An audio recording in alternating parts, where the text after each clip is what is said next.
Welcome in to the Gaithersburg Giants Network here at Regency Furniture Stadium. I'm Collin Smith alongside David Lewis for today's presentation of the Southern Maryland Senators versus the Gaithersburg Giants. David, the Giants' last time out was quite an exciting matchup. It was an exciting matchup, a very back and forth first game for the Giants. It was the second game for the Senators, and the Senators opened their season with a loss to the Braves and then have won 4 straight, including that first game for the Giants where they won 5-9 here at Regency Furniture Stadium. And as you mentioned, it was quite a game. The Giants scored 1 in the top of the third. The Senators would immediately respond with one of their own. And then in the 7th inning, 2 runs scored by the Giants, and then 2 runs scored by the Senators before the Senators would finally overwhelm the Giants with 6 runs in the bottom of the 8th in the 9-5 victory. And Collin, you weren't here for that game 1, but the story of that loss was the theme of the second loss for the Giants, which was walks. Walks against the T-Bolts was what led to that second loss, and walks against the Senators is what led to that first loss. 8 combined walks to 10 strikeouts, and that is not a ratio you want to have for winning baseball. No, you can't be putting guys on base that aren't getting those hits. What does starting pitcher Ethan Bell need to do today to avoid those walks? Well, Ethan Bell was the pitcher who was credited with the loss back in Game 1, and he pitched just a third of an inning, 1 hit, but 4 earned runs, and he did so with those 3 walks. So he's going to look to regain his control and regain his momentum that he had coming into the season. Certainly looking for more control on the mound from the Giants. The Senators, a hot start so far. What should they look for today to continue that way? Well, the reason that they've been so dominant is just timely hitting. They haven't left many guys on base, and they put up quite a lot of runs. And having a guy like Carter Groen back in your lineup, who led the league in home runs last summer, who already has 1 long ball this summer in the first 5 games of the year, is certainly something to look out for. Now we will get ready for our first pitch. On the mound for the Senators is Jared Collin. He will be facing center fielder from the Giants, Jaden Brown. Center fielder, Jaden Brown. Brown, the lefty, steps up to the plate. Collin with an inside pitch. Starts off with a ball.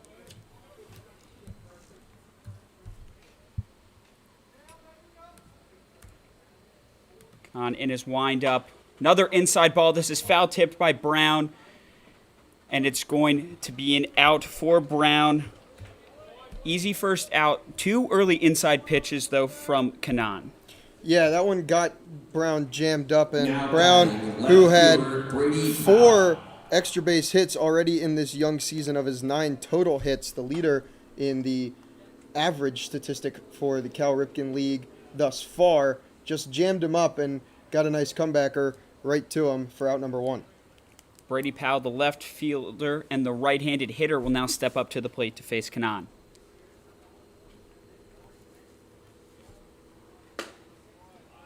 First pitch, strike. Still kind of facing that right side of the box that where left-handers usually are standing so far for Collin. Powell lets the ball go again. It's a 1-1 count. Collin still almost all 4 of his pitches so far have been in the exact same spot. Yeah, and that's probably going to be a tendency for him if he can't mix it up here. Collin puts it a little bit more over the plate. Powell able to get a foul tip off the ball. And we've seen that mid-80s velocity over these first 5 pitches consistently. So that's probably where Collin will live. The fastest the Giants have seen this season is 92. Powell with another high fly ball over the backstop. That one's out in the parking lot. Hopefully you parked far enough away. I parked behind third base, so hopefully that one was totally avoided.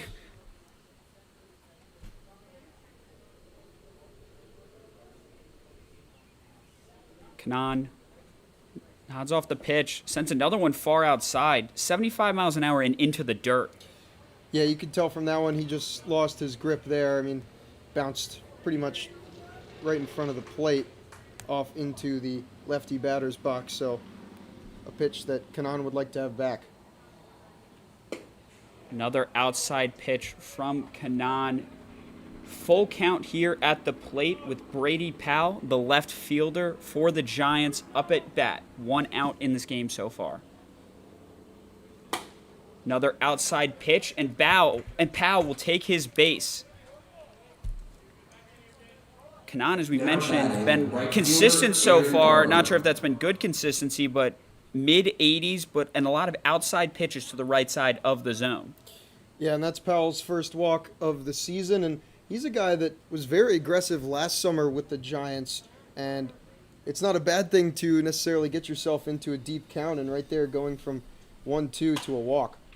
Babayev able to get a foul tip off the side. He's a left-handed hitter, so those Collin strikes and balls are going to be on his side of the box. As we saw with the first batter, Jaden Brown kind of got caught up on the inside.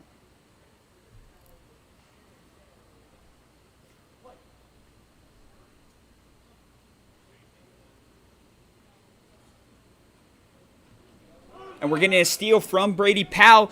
He slides in, and he's called out.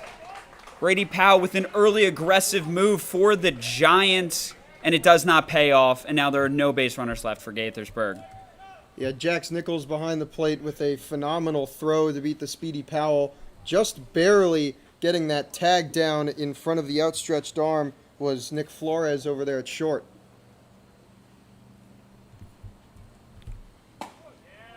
Swing and a miss for Babayev. Now in a 1-2 count, 2 outs after that Brady Powell failed steal, thrown out by the arm of Jax Nicholas.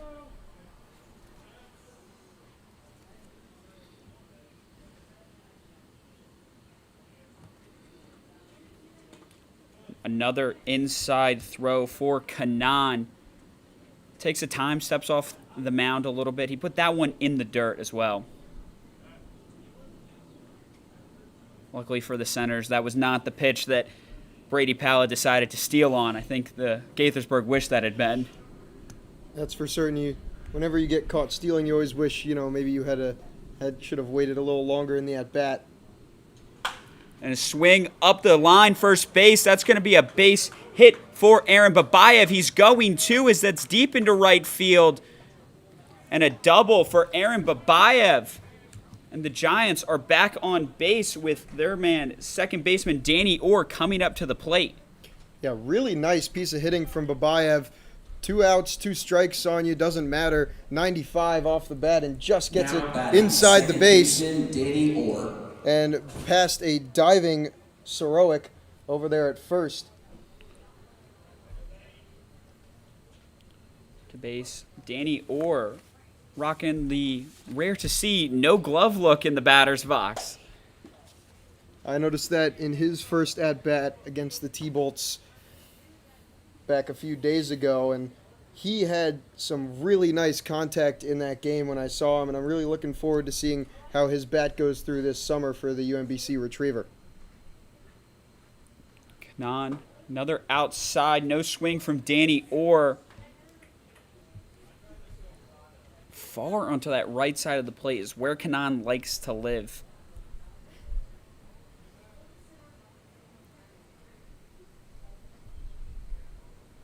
Swing and a miss for Danny Orr. 2-1 count, 2 outs, with Aaron Babayev on second for the Gaithersburg Giants. Yeah, Orr got a pitch there that he thought he could pull, but it was just high out of the zone, so swing and miss for him.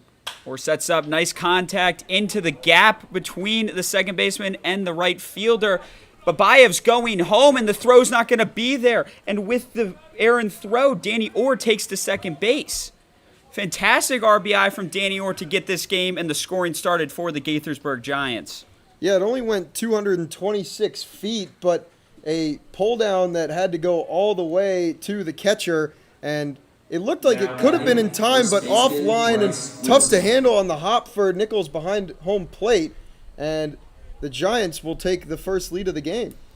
It's certainly a throw that Carter Grion's going to want back, but it was also great base running from Aaron Babayev, showing his speed to get to the plate quickly. I think he would have been safe even if it was a good throw. Another inside pitch to Bryce Rudsill of the Gaithersburg Giants, now up to bat.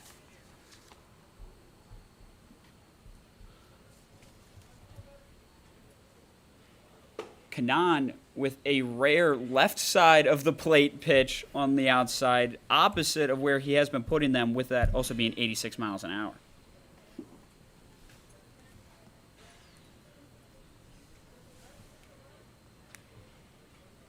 Rudsill takes a pitch. Strike leading to a 2-1 count. 2 outs here in the the top of the first, my correction, for the Gaithersburg Giants. Good contact from Rudsill. That's high into right field. Called in by Grion after the errant throw. He makes a good catch to end this inning with the Gaithersburg Giants up 1 on the Senators with 0.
Yeah. And now we're back with the bottom of the first inning for the Gaithersburg Giants and the Southern Maryland Senators. For the Giants, on the mound is going to be Ethan Bell, the right-hander, undecided on college right now. He'll be throwing to Ethan McNally behind the plate, while the Southern Maryland Senators welcome Nick Flores, the right-handed shortstop and VCU product, to the plate. First pitch strike, watched by Flores over the plate. Yeah, and Bell had a rough outing, as I mentioned pregame last time he was in this stadium. So he currently has a 1.08 ERA this season. He's looking to more than just have that. And that bat is out of Flores' hands. He's got 2 batting gloves on, unlike Rudsill in the previous for the Giants, but yet he's still losing the grip on the bat. Yeah, he's gonna need some more pine tar on that. Sprays down his bat. That went flying. Thank goodness for the net. There's some fans sitting behind the dugout here at Regency Furniture Stadium. But clearly Nick Flores swinging for the fences. We'll see if he can just put that contact and that power behind the ball rather flying into the dugout.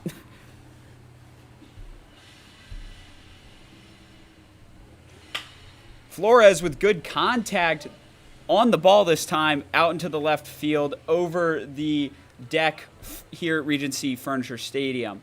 Clearly early, swinging hard, swinging fast on Ethan Bell, who, as we said, had a tough last outing.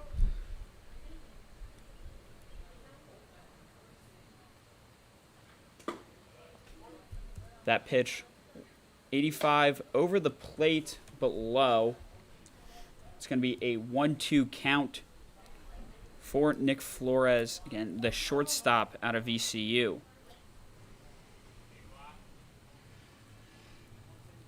High pitch inside.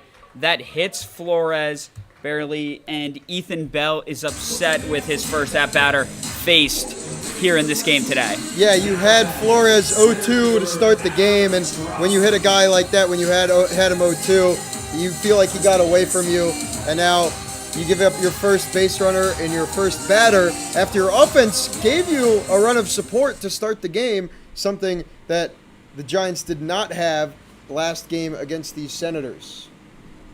Certainly Ethan Bell not pleased with his first at-bat. Flores is taking second, but it's going to be driven up side by Aiden Trotch. It's going to be an out. Flores probably would have gotten to second base there regardless of him stealing or not. Yeah, a little hit-and-run action early for the Senators. And now a runner in scoring position to try and tie things up for the slugger as Carter Grown. Carter Grown, we mentioned, had that errant throw that led to the run scored for the Gaithersburg Giants. Certainly the slugger coming up to the plate, 6'3", 205, the Yukon product. Certainly a power hitter for the Senators team. Ethan Bell checks second.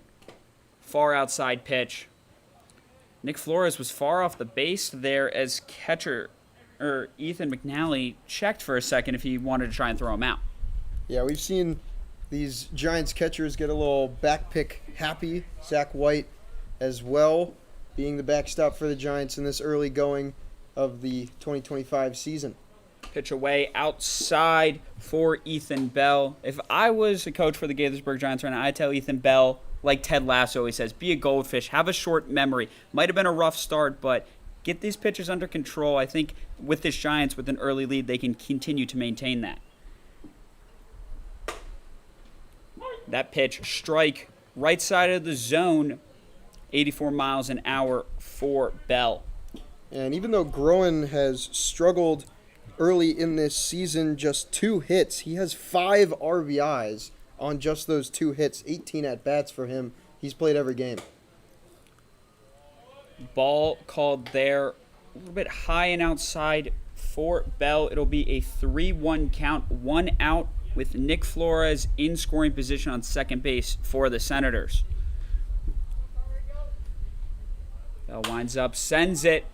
That's a high fly ball for Grion as it's easily maintained by the first baseman, Brady Russell of the Gaithersburg Giants. 2 outs here in the inning. Now batting, designated hitter, MJ. Designated hitter now up for the Southern Maryland Senators. The two-way guy, MJ Phillips, not in the bullpen, not on the bump today, but batting at the plate. Yeah, he had an at-bat last time these two teams faced off as well. High and outside from Ethan Bell with his first pitch to Phillips. He went 0-2 with a walk in that first game against the Giants. Bell takes his time to select his pitch. Checks second base for Flores. Throws one inside. Flores taking some early lofty leads here on the second base for the Southern Maryland Senators, clearly showing that aggressive play style that he wants to play with. I mean, we saw the bat fly out of his hand already.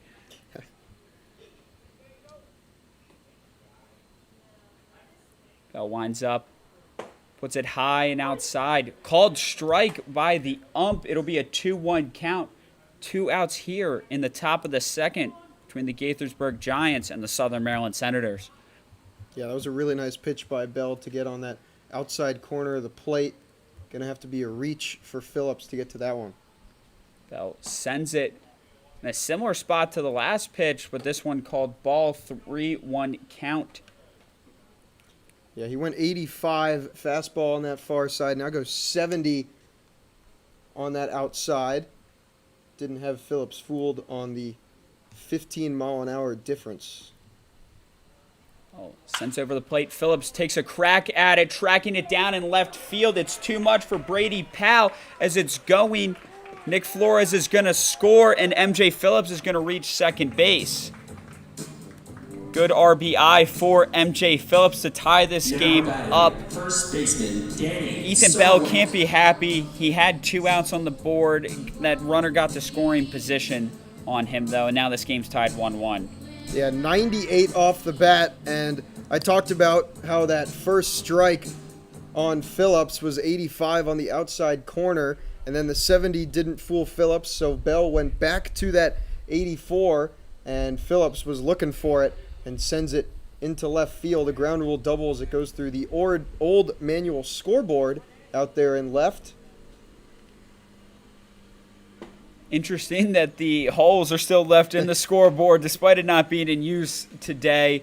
We have our electronic one behind the home dugout as well as the new big screen for in Regency Furniture Stadium. Maybe a little Jumbotron action. Pitch from Bell sends it inside, 80 miles an hour, low and inside on Danny Suvak, the first baseman for the Senators. Danny Serwick, the first baseman. The Boston College product, 6'3", 225, big player, sends it into the gap. It's too much for Danny Orr of the Giants, and that will score for MJ Phillips as the Southern Maryland Senators get their second run on the board with an RBI single from Danny Serwick. As I mentioned, the Boston College product showing some early offense. And now, Ethan Bell, a little frustrated, taking his time to reconsole himself on the mound as Jax Nichols, the catcher for the Senators, will come up to bat. 2-1 Senators over the Giants currently. 2 outs in this inning. Bell checks first base on Serwick.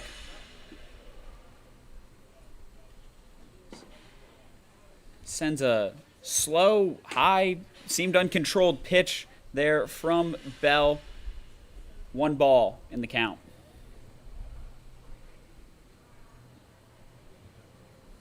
Bell checks first base. Sends one low and outside, 83 miles an hour. Be a 2-0 count. 2 outs here in the bottom of the first. Yeah, and going back to that RBI single by Serwick, Contigliano over there at second is standing at 6 foot listed on the roster, and he wishes he was about 6'4" to reach that one.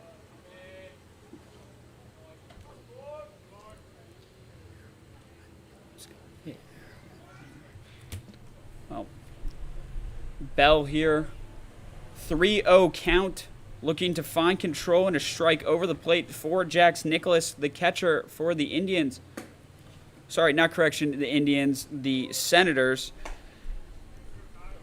Looking at the red and blue colors around this stadium, I got confused for a second. I thought I was calling Major League Baseball, but I think I've one-upped it calling it Cal Ripken Collegiate League Baseball. I was busy looking at the red and blue logos that the Blue Crabs use here as an MLB partnership league here in Southern Maryland in Waldorf.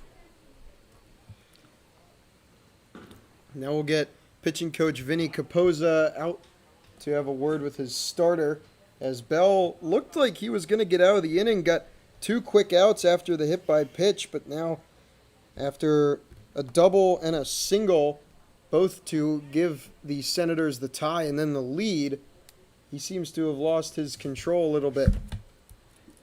Certainly taking a little time, trying to re-find himself, Ethan Bell. You mentioned he did not make it through a full inning on his last outing.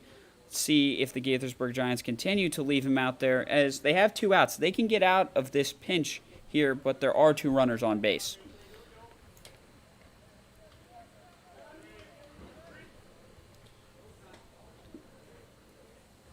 Bell sets up against Cadiz Queen, the Norfolk State product and third baseman for this Senators squad. Sends one outside, almost had a steal up at second base. Danny Serwick was looking for something. Ethan McNally sends it up. Serwick gets back to second safely. No advancement for the Senators. Yeah, I'm happy that Aiden Marino at short was able to flag that one down to avoid any extra bases, as that throw very easily could have gotten into center had Marino been just a step or two behind. Another outside pitch from Ethan Bell. 85 miles an hour. Another early 2-0 count for him as he had at the last at-bat. Queen has a 6'3" frame. Certainly hard to find his strike zone sometimes with such a large batter. And he sends one into mid-right center. It's picked up by the Giants. A run will score from Danny Serwick, able to get there. Aaron Bayev was not able to get there a throw in time. Yeah, and a bit of a mix-up from Babayev over there in right. It sounded like McNally called for as the catcher, but the throw came into second base. Maybe Babayev sensing that he could not get Serwick headed home, but either way, it's another run scored here in the bottom of the first for the Senators. What we mentioned was an early 2 outs for the Giants has turned into 3 runs for the Senators so far here. Ethan Bell welcomes Jack Ewart to the plate and sends his first one right outside. So far, many of the pitches we've seen today from both teams, Bell and Kanan, have been to that right side of the plate on the outside, but with good speed.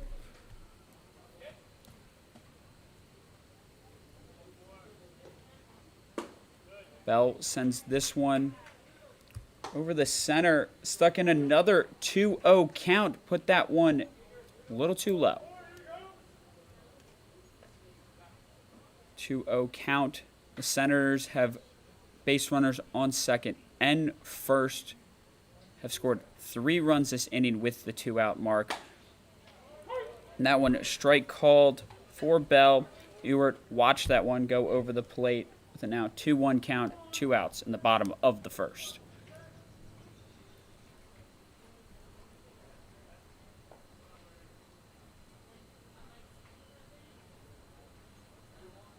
Bell sends that one inside, fought off by Ewart. Looked like it almost hit him on his swing through. Ball sent towards the Giants dugout. 2-2 strike, 2 outs in the game, in the inning.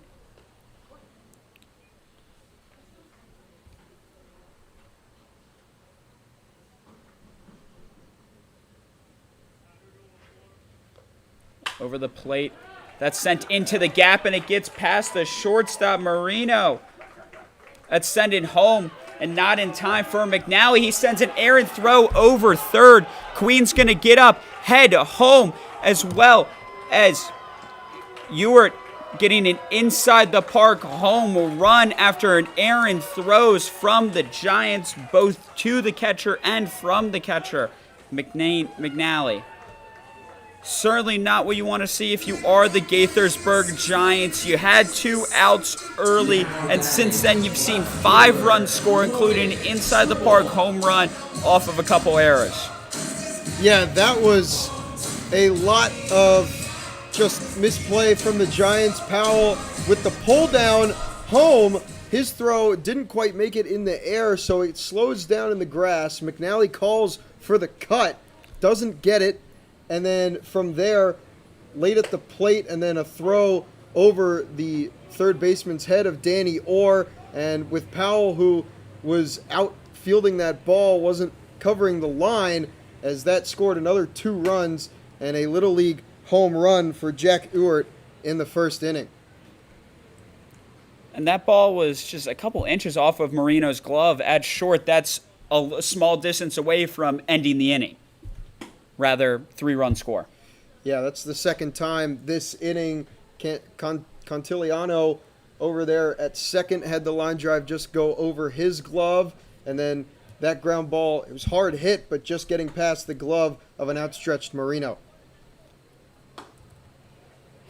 And now Ethan Bell finds himself again down in the count, 3-1. Those 2 outs have been sitting on the board for quite a while. What will Gaithersburg do to escape this inning? There's a strike for the full count. 6-1 Senators over the Giants, bottom of the first. Ethan Bell trying to close out what has been a less than pleasing first inning for the Gaithersburg Giants. And that is set up. Marino fields that one cleanly, sends it over to first base, and ends the inning, sending it to Bryce Rudsell. Something the Gaithersburg Giants are certainly happy to see this inning change over and get back on offense. Yeah, I mean, that was just a lot of play that the Giants need to forget about. There's still 8 innings of baseball left to work themselves out of this deficit. I mentioned the Ted Lasso be a goldfish. I certainly think the Gaithersburg Giants need that right now. Take this inning by inning. They had good offense there in the first. Continue that in the second and play their own game of baseball.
Good. And we're back here on the Gaithersburg Giants network. Top of the second inning after quite the eventful bottom of the first for both the Senators and the Giants. 6 runs scored by the Senators to make this game 6-1 early here at Regency Furniture Stadium. And up to bat, the Gaithersburg Giants. That's a first one, high pitch from Collin. It's Ethan McNally for the Giants, the catcher. Makes good contact on this one. That's missed by Queen, and that's up the gap in an early single here for McNally and the Giants. Much needed early offense to gain that confidence back after what was a rough defensive first inning. Collin Hughes. Yeah, especially for McNally, who had that errant throw down to third that put another 2 runs on the board, the final 2 runs for the Senators in the bottom of the first. So good to see him, quick thinking, short-term memory is the better phrase, and putting bat on ball and getting on base. Collin Hughes now the DH for Gaithersburg, up to bat. Collin sends a pitch. Hughes gets a good piece of it. Caught by Queen. Almost a missed ball there. But McNally was able to get back in time. Almost thought about going again for second, but avoids it. Great defensive play there by Cadiz Queen of the Senators, the Norfolk State product. We talked about his 6'3" frame when he was up to bat, using it there for a good defensive play. Yeah, McNally just got in the way of the throw, which helped him prevent getting doubled up. Collin sets up. Almost a bunt there. McNally's going to take 2 after an errant first pitch. Great job by Marino, the shortstop, to pull his bat back when it was going to be a bad pitch when he was looking to get an advance McNally to second with a bunt. Certainly a different approach here in the 1-0 count now that McNally has already reached second base. And good contact that's caught. We're stuck in a pickle here between Canaan and McNally. McNally is not able to get by the shortstop Flores, and he gets out. Marino's hit directly back to Canaan. McNally left base a little bit too early to get to either second or third in enough time. Yeah, just really tough base running there. I mean, McNally thought the play was immediately going to go to first, but he didn't have a great jump on the play, and wisely takes it over to second, was the Senators pitcher.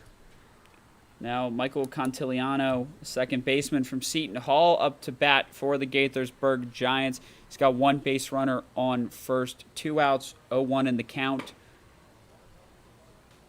Called ball low 87 miles an hour for Canaan there. 1-1 count, 2 outs here with Contigliano up to bat. Contigliano takes a chop at it, puts it into the gap between the shortstop and left fielder, and the Gaithersburg Giants now have 2 base runners on with Marino and Contigliano. Back in scoring position after the unfortunate out from McNaney, and back to the top of the order for Gaithersburg here. Yeah, it's a big at-bat for Jaden Brown, who's been the offensive leader in this early season, as I previously mentioned. A .692 average, 5 extra base hits. And he takes a chop back into the right field. Contigliano's going to go home. Correction, that was Marino going home. Contigliano got to third while Jaden Brown got to first base with the RBI. It is now 6-2 Southern Maryland Senators over the Gaithersburg Giants. And now Southern Maryland will take some time to talk with their pitcher, Canaan, after a couple hits here in this second inning in early offense for the Gaithersburg Giants. And really nice job by Jaden Brown to pull that ball. I mean, he showcased it last summer when he was here, his ability to pull the ball and just how strong he is. And right there, gets it in at 72 and sends it back out at 97 for another RBI for him. That's now his 5th RBI of the season and his 10th hit thus far. The Giants so far have been really good at putting the ball into the gap between the infielders and the outfielders. I believe that's the 2nd or 3rd hit we've seen there. Obviously 2 runs on the board. That's where the RBIs have been. That's what they were really working on in batting practice when I got here early, trying to avoid the traffic coming all the way down here to Waldorf. Lucky that for us, both these Waldorf matchups have been early in the season. Get them out of the way and go back up to more closer to DMV League play. And that ball is sent into the gap for Gaithersburg. That's Brady Powell, and he advances Brown to second, and Gaithersburg scores a run with Contigliano coming home for the Giants. And now the Giants giving the Senators a taste of their own medicine. Back-to-back RBI singles, all with 2 outs. And just like that, they've chiseled away at that 5-run deficit to make it 3. Now it's Aaron Bibev for the Giants. Swing takes him off balance a little bit. Aaron Bibev was the first inning hit that helped with the Gaithersburg Giants' early offense here in this game. Looking to repeat that with runners on second and first. Dropped pitch. No runners for Gaithersburg. Decide to go. Jax Nicholas was all over it immediately as soon as he knew he didn't have it.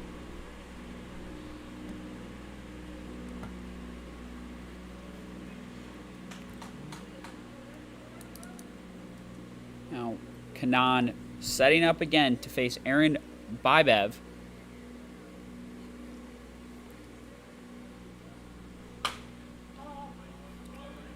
Foul tip there from Baev. Put it into the dirt after the tip. He's not happy with that one. He's in a 1-2 count. 2 outs left. As we mentioned, top in the first inning. 2 outs did not stop the Senators from creating offense, and so far it hasn't stopped the Giants here in this inning. What can Bibev do here against Canaan in this 1-2 count? watches that one, and it is a wide ball there. Yeah, really good take by Babayev. Back to a 2-2 count. You almost want to swing at that when you're down 1-2 looking for a hit, but wisely lays off of it. Babayev takes a high ball, fights back to get himself to a full count here with 2 outs and 2 base runners available to him. Babayev, the 6'4", big frame, certainly a good hitter. It's what the Giants want to see their offensive production from here. Pitches away, check swing, and called ball. He will take first base, and we will have bases loaded for the Gaithersburg Giants as Danny Orr, Second baseman, Danny Orr. the second baseman, the UMBC product, will take the batter's box. Again, we talked about doesn't use any batting gloves, doesn't stop him from being a power hitter, though. Yeah, had the RBI single back in the first inning that scored Babayev, who now stands on first. And the tying run is at first base. Danny Orr, certainly after that rough first inning, can get his Gaithersburg Giants team back into a positive position here with this at-bat. And he takes a hard swing at the ball, sends it over our heads in the broadcast booth over into the parking lot. Yeah, unfortunately for Orr, he just got under that one, squared it up pretty nicely. It was 88 right over the plate, and he would love to see that pitch again. For Collin sends one, Orr gets a good piece of it, but that is a great play made by Nick Flores, the VCU product for the Senators. Stops scoring from happening with bases loaded, helps his pitcher Collin get out of that jam. It stays 6-3 Senators, Gaithersburg Giants, and as they take a break, we will as well. We'll see you for the bottom of the second.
And now we're back here with the Gaithersburg Giants and the Southern Maryland Senators. The Giants have made a change on the mound. We're now seeing Aiden Gonzalez on the bump for Gaithersburg.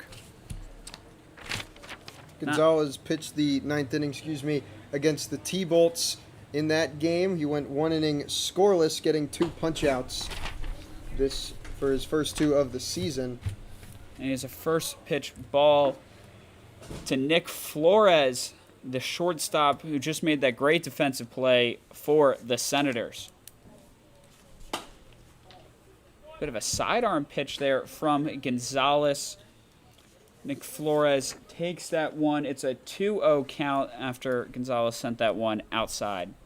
Yeah, Gonzalez is a sidewinder, and it's very hard for a lot of these hitters to pick up. And that is sent far out. Good contact off the bat for Flores, but over into the playgrounds here at Regency Furniture Stadium.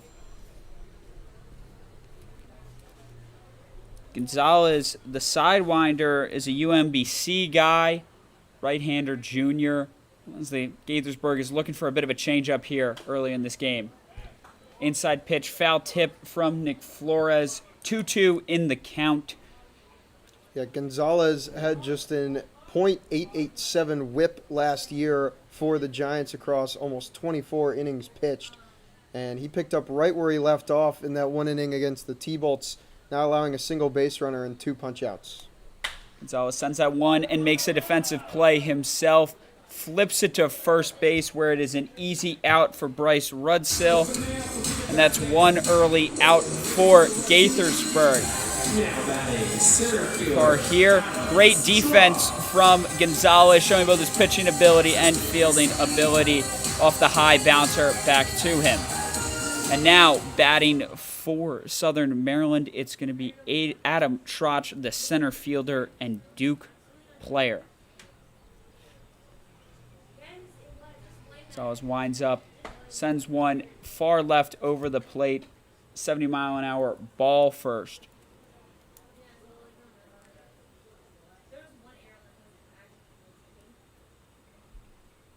Gonzalez sends one again outside. 83 this time, but a 2-0 count here. This Trotch has watched both pitches go so far, having a good eye for those outside pitches from Gonzalez. Trotch finally swings. It goes up the first base line. Struggle fielding the ball for Rudsill, but he makes it to the plate in time. Trotch certainly had some speed after the rough fielding ability, but Gaithersburg is now 2 outs, have had 0 base runners here in this 6-3 game. Yeah, 92 off the bat, and a really nice job by Rudisill over there at first to at least keep it in front of him, keep the play alive, and eventually make the out to get 2 outs here in the bottom of the second. Certainly it wasn't pretty, but he did exactly what worked. Now, Grion sends one high into right field, back behind the concession stands. I heard it hit something. I hope it wasn't my car. I hope it wasn't your car, David. As Gonzalez continues to face what is really a star for Southern Maryland, the 6'3" UConn player in Trotch. Chop inside, foul tip there. Ball's replaced by the umpire after it hit the dirt. 0-2 here. Gonzalez up in the count. Carter Grion facing a tough position with 2 outs. Gonzalez sends it away. Grion watches that almost over the plate, but not quite. First ball in the count. 1-2. Good patience by Grion, not swinging at something despite being down in the count. Yeah, 72, and the way Gonzalez finishes square to the plate, it moved all the way over to the other side. Grion pulls that one all the way across his body, sends it foul behind third base. And on the stream here, we only have the pitch speed for you, but that one was 99 off the bat. So just a touch early for Grion at the plate, and he could have sent that one a long way. 1-2 count. Gonzalez sends it. Grion watches it. It's outside, and now 2-2. 2 outs here in the bottom of the second. A 2-2-2 game as Gonzalez faces Grion. Gonzalez over the plate. Good contact from Grion. Can't be tracked down by Brady Powell, and Grion's headed to throw made to the shortstop Marino, as Grion reaches second base. UConn commit showing, or the UConn player rather, showing his power off the bat, fighting off down 0-2 in the count, getting the first Senators base runner of this inning. Yeah, that one was really nicely placed by Groen there. And yet again, Brady Powell just too few strides to get to that one in time, and it made its way all the way to the wall. Oh, and we will get a stolen base here. He's called out. Carter Greon could not get to third in time. Early steal there. MJ Phillips up at the plate. Doesn't even really give him a shot to get one off the bat. Tries to go three. Doesn't work out. And the Gaithersburg Giants escape that inning scoreless after a certainly high-scoring first inning. Good pitching there in the change to Aiden Gonzalez. And as they take a break, so will we here. Stay tuned on the Gaithersburg.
And we're back here on the Gaithersburg Giants Network here at Regency Furniture Stadium in Waldorf, Maryland. The Southern Maryland Senators are up 6-3 on the Gaithersburg Giants.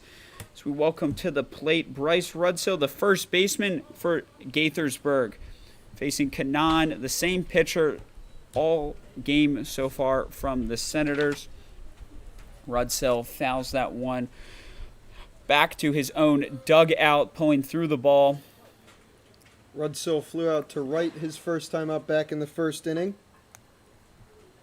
Rudsill, good contact, but that is straight to the shortstop. Great play made there by Nick Flores, who's made quite an impact here so far, defensively and offensively for the Senators. Yeah, back-to-back putouts for Flores now in the field as he lined out Danny Orr to end the previous inning, and then lines out Rudsill there for the first out of the third. To the plate now, it's Ethan McNally, the catcher for Gaithersburg. After an error in the first inning, finding more composure behind the plate in that second and third, or finding more composure in the second and the third here. Sends that one up the baseline. Is called foul. Queen was all over it for the Senators. And that's one of the things that I loved about McNally last year. And even though it was called foul, he still ran it out, giving it his all, not waiting to see if there's a call, wanted to be the call in essence there, and still ran it out despite it being foul. Certainly showing his effort no matter what the call is here on where his ball lands. Takes one far outside. 1-2 in the count now. Good instincts not to swing despite being down 0-2. 1 out here in the top of the third inning. Kanan sends one far outside over the plate where he's liked it all day. Swung on it by McNally. Doesn't get a piece. 2 outs for the Senators as Collin Hughes steps up to bat for the Gaithersburg Giants. The designated hitter coming to the plate, and certainly the Giants could use some hitting here in the top of the third inning. Collin sends one low. It was off the glove of his catcher, Jax Nicholas, but no base runners in play to take an advancement.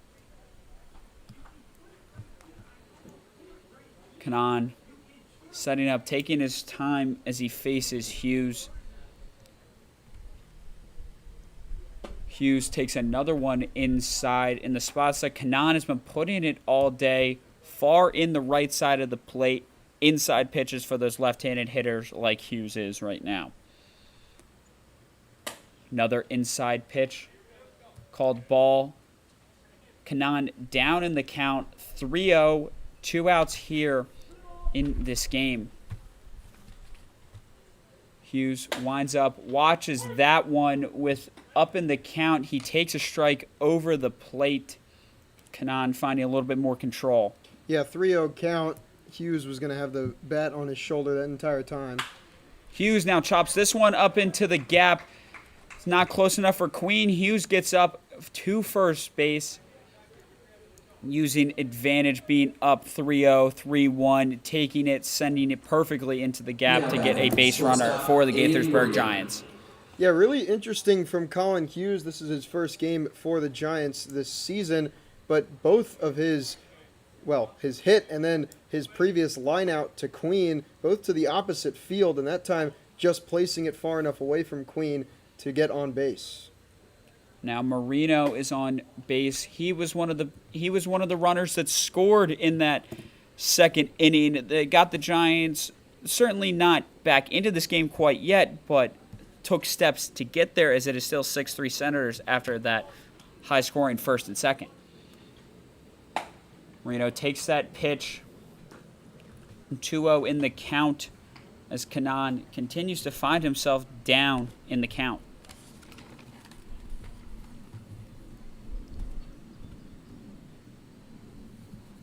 Collin takes his time, winds up, sends this one over the plate. Great contact made by Marino. That is far into the right field.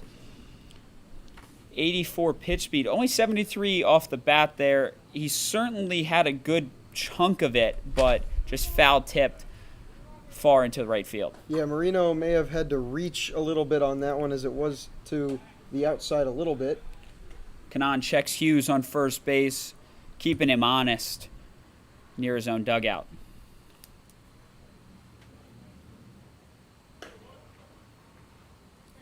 Now, Collin sends one for Marino. He takes it. That's a strike. 2-2 in this inning with 2 outs here in the top of the third. Marino, Hughes taking a little bit less of a lead off first base after an attempted throw out. Marino takes a pitch inside. Watches that one, gets himself to a full count, 3-2, 2 outs. Base runner on first. It's Hughes for Gaithersburg. As Collin winds, Hughes takes off. This one's fouled way over our heads and actually lands one press suite over from us here in the Gaithersburg Giants network booth. Well, after this half inning, I'm going to go and grab that one.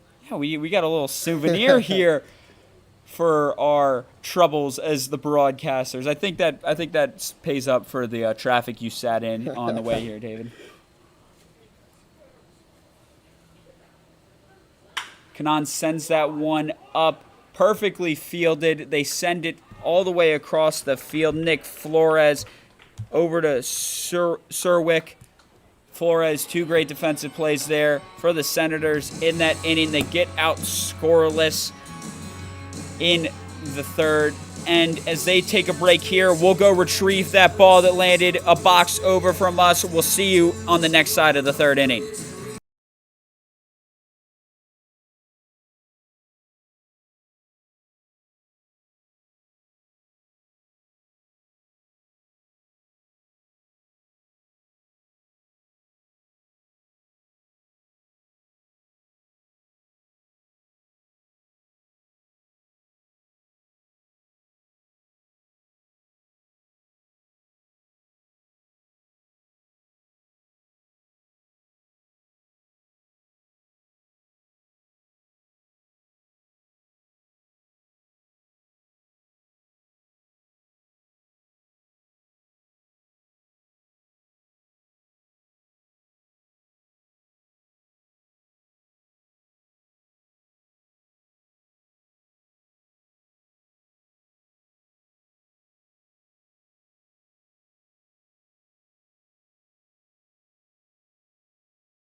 And we're back here on the Gaithersburg Giants Network.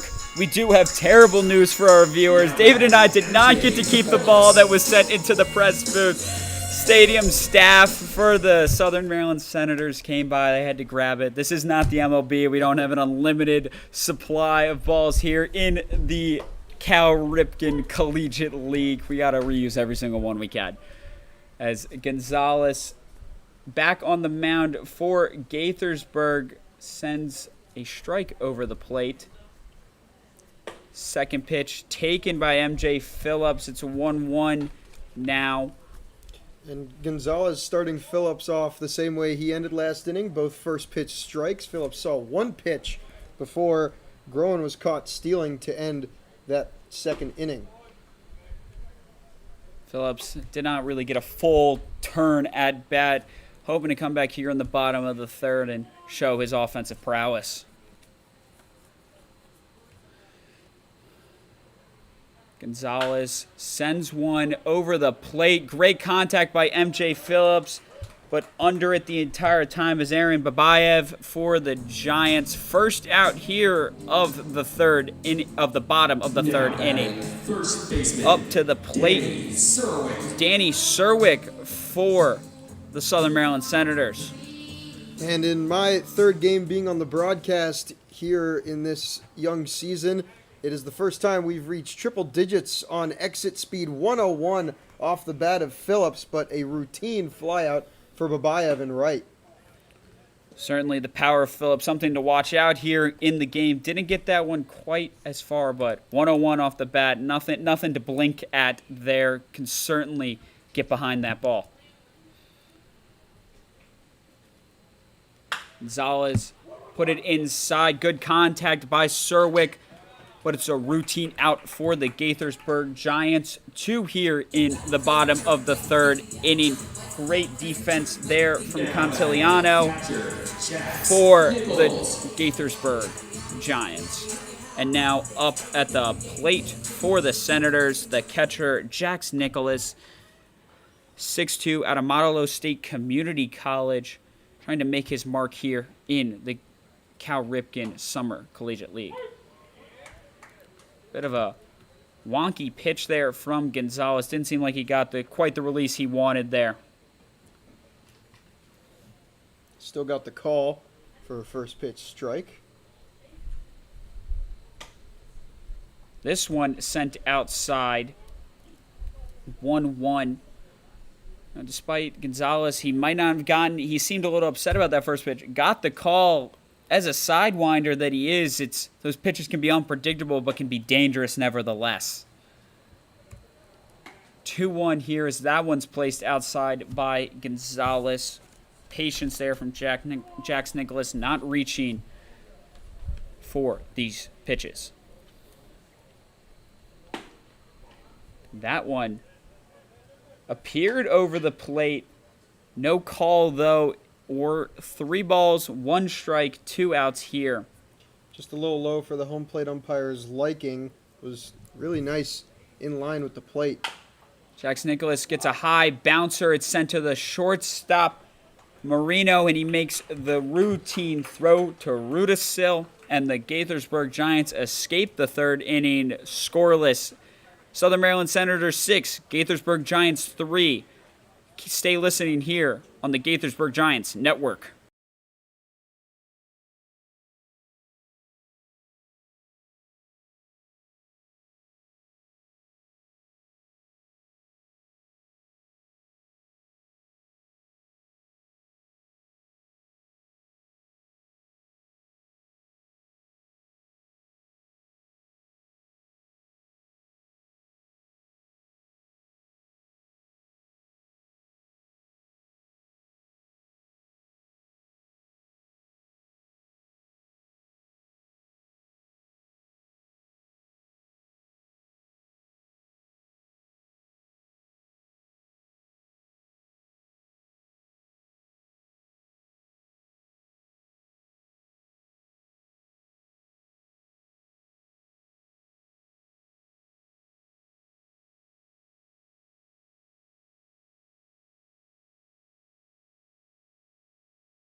And we're back here on the Gaithersburg Giants Network. The Southern Maryland Senators have made a pitching change. It's right-hander now, Griffin Siebel, the Quinnipiac product, who also appeared in the last matchup with the Giants.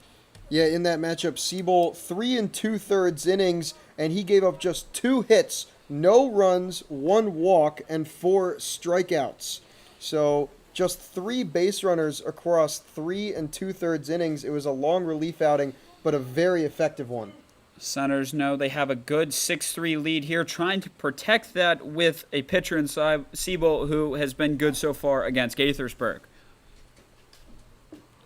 And setting up over the plate, Siebel, first pitch called strike as he faces Michael Cantiliano, the second baseman for the Giants.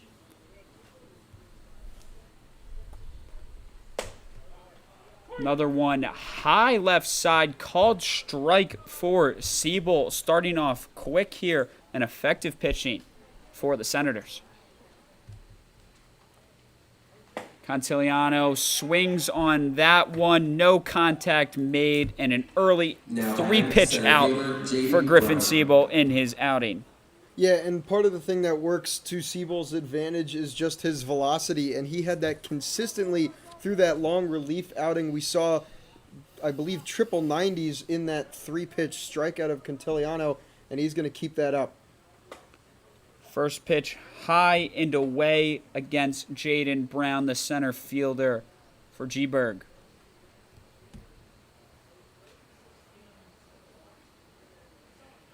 Siebel takes his time, winds up, sends this one high and inside, 89 miles an hour. Not quite that 90, but still too fast for Brown.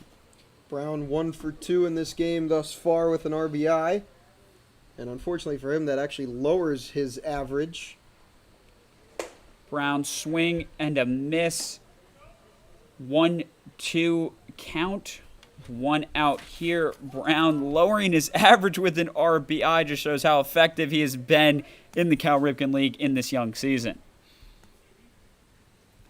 Siebel sends one. Brown gets good contact, sends that over home plate into the parking lot. That might have been the closest foul ball to my car. I'm starting to worry just a little bit now.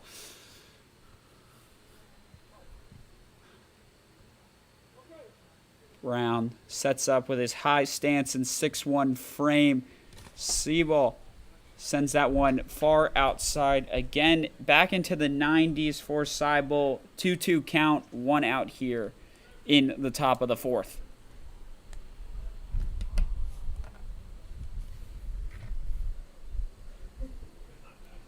Siebel sends that one over the plate. Good crack by Brown. It's called catch for Southern Maryland. That was Grion who ran in there waving his arms, letting his teammates know he had it. And Brown certainly been really effective so far, lowering his average today here in this game, but someone to look for these Giants. And unfortunately for Brown, that was the pitch to hit, 82 over the plate. And again, just got under it a little early for Brown. Check swing there for Brady Powell, the left fielder for the Giants, and Radford product.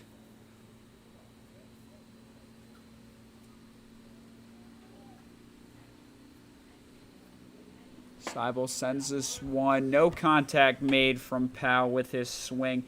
1-1 count. 2 outs here in the top of the 4th. No base runners for the Giants. And you see on that swing and miss just how the velocity works to Siebel's advantage, 90 to 82, and Powell was nowhere close, swinging straight through that one way early. Siebel far outside with that pitch. 2-1 now against Brady Powell.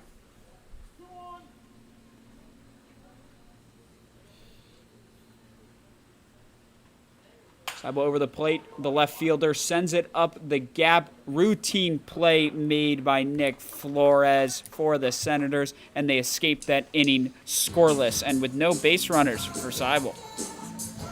And they'll take a break. So will we. Stay tuned on the Gaithersburg Giants Network.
And we're back here at Regency Furniture Stadium in Waldorf, Maryland, home of the Southern Maryland Senators and the Southern Maryland Blue Crabs of the MLB Partnership League.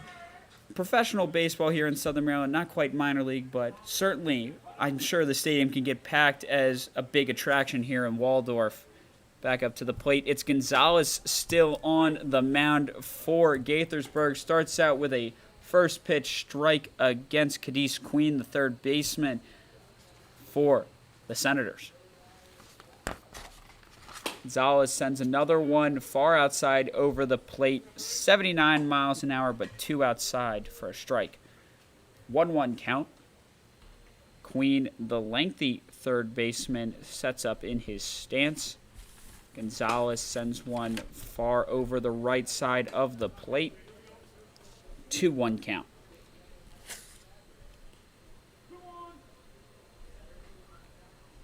Gonzalez, the side-armed pitcher, sets up in his stance, sends one almost in the exact same position he sent the previous 2 strikes. Sorry, not strikes, balls, because now we're into a 3-1 count.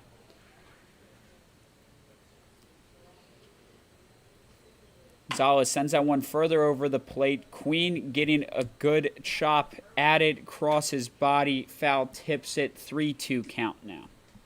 Now, TrackMan says that one left the bat at 100 miles an hour, but went straight into the ground. So, didn't look very fast, but off the bat it was. Inside there, Queen will get his selection of first base with that walk there from Gonzalez. As the sidearm pitcher that he is, certainly painting the lines of the strike zone both inside and outside against these batters so far. And now he will face Jack Ewert, the second baseman, 5'8", Xavier product for the Senators. He sends it up to the shortstop. Queen not safe. Ewert gets to first base in time. Queen was called out. Yeah, the feed from Marino to second baseman Cantillano made Cantillano have to go away from first base a little bit, and that made the throw just a tad bit late and unable to turn the double play for the Giants infield. 1 out here. Gonzalez on the mound for Gaithersburg faces Logan Tribble for the Senators. He sends that up the line into fair play. Big throw across his body, or does not get there in time for Rudsill of the Giants.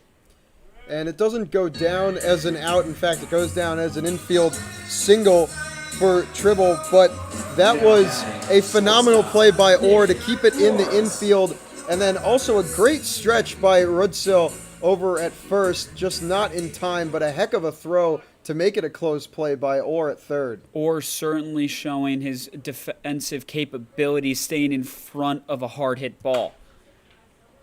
And that one is a high fly ball fielded easily by Rudsill. The first baseman gets the second out of the inning for Gaithersburg. It's still 6-3, Senators up here after all of those runs coming in the first inning. Yeah, this game seemingly quieting down a little bit. I mean, still a lot of traffic on the base paths for the Senators at least. The Giants going to need to look to get through Griffin Siebel, which they haven't been able to in his first appearance or in last inning, but after what was a chaotic first inning between these two teams, it certainly calmed down from there. Now Adam Trotch up to bat for the Senators. Gonzalez remains on the mound in relief for Gaithersburg. Sends that pitch outside. It's a 2-0 count here. A lot of baseball has been played with 2 outs in each inning. We haven't seen any defensive or offense stop because of those 2 outs. We saw many of those runs scored. That one's between Gonzalez's legs as it stretches up into the center field. Southern Maryland will score with You were running home there off of the bat of Trotch, went straight through the legs of Gonzalez. Between the gap of short and second was fielded by the center fielder. And Gaithersburg, I think we gave them the announcer's jinx talking about no runs scored since the first inning. As soon as we say that crack of the bat, it's 7-3. Yeah, and going back to that hard single there by Trotch, it actually benefited Gonzalez. The way he finishes square to the plate, the ball goes straight through his legs, and I think if he finishes to the plate how normal pitchers do, that probably would have hit him. So although he couldn't get his glove on it and it does go between his legs, it was 96 off the bat, so a tough play for the pitcher to make. Depends if he wants to go from pitcher to goalie and try to get in front of a ball there. This one hit up to the third base, easily fielded by Orr, and he gets the third out of the inning. 7 runs for the Senators, 3 for the Giants as they will come up to bat here. And stay with us on the Gaithersburg Giants Network.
And we're back here, Regency Furniture Stadium. The Southern Maryland Senators with 7 runs, the Gaithersburg Giants with 3 here in the top of the 5th inning as Aaron Babayev comes to the plate for the Giants. Yeah, Babayev 1 for 1 thus far in this one, a double and a walk his last time up. Babayev watches the first pitch from Seibel, 87 in the top left of the zone. Seibel, a strong inning in relief last time out for the Senators. Looks to continue that here as that's off the bat of Babayev. Is going to make it to the ground. Takes first base as a good throw in by Carter Grion to stop any further base running for Babayev. Yeah, really nice hit by Babayev. It was actually on the outside of the zone pretty much for Babayev. He almost had to reach out there, but really good contact, able to barrel it up 97 and gets it almost in the gap. Could have had extra bases had it tailed away from Groen out there and right. Now up to bat, it's Danny Orr, the no-glove man for it. It's a loose pitch off of the catcher, Jax Nicholas. Babayev does not take an extra base there despite the worry from the Senators. Well, both the batter Orr and the base runner Babayev are going to want that pitch back, or just because of the swing and miss, but Babayev because he didn't get a great read on that. The pitch actually bounced into Nichols' shin pads, and that's why it bounced so far, and Babayev likely would have taken second as Seibel was the one who picked it up for the Senators.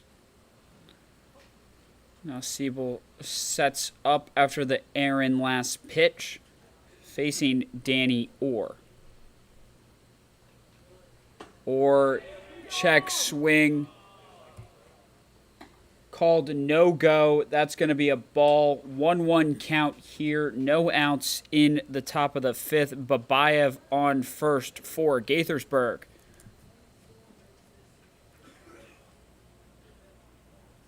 Siebel setting up for the Senators. Sends this one over the plate. Called strike. 87 miles an hour out of the hand of the righty.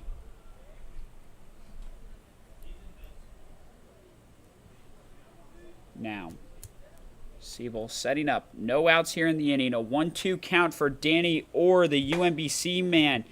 And that one, no call there. 2-2 count now.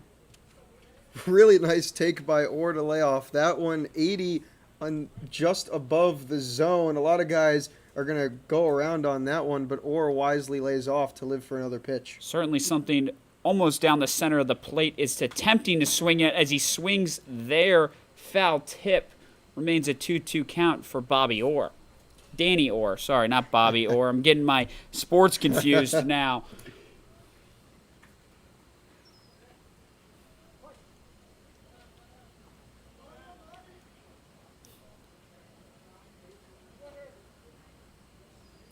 Danny Orr setting up at the plate. Siebel taking his time. Now delivers the pitch.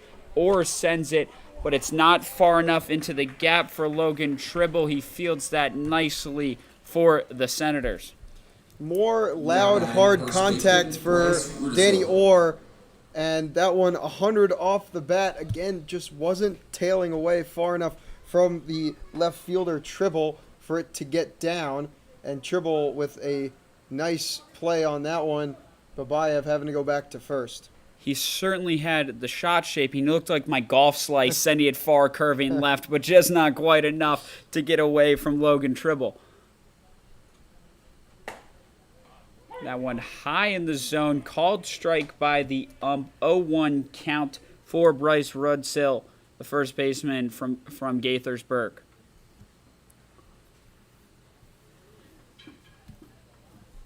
Siebel looking to continue what has been a scoreless relief pitching outing so far, as that one is a strike. 0-2 count now for Rudsill at the plate.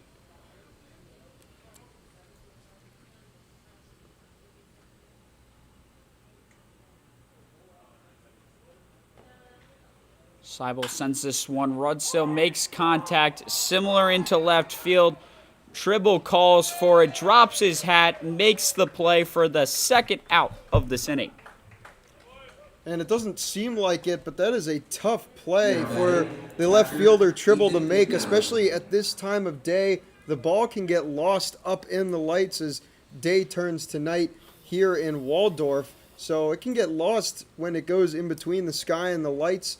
But right there, Tribble flags it down for the second out, unfortunately for the Giants. Good play. Certainly letting his teammates know with a loud "I got it" call.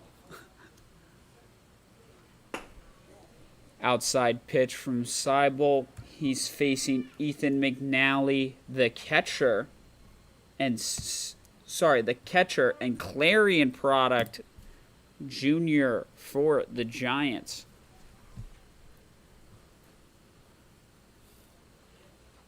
McNally, no swing, called strike for Siebel, 1-1 count. And you mentioned Clarion, the home for Ethan McNally. That's his third school. Started his collegiate career at James Madison before going the junior college route to Gaston College and then finding his home at Clarion after last summer.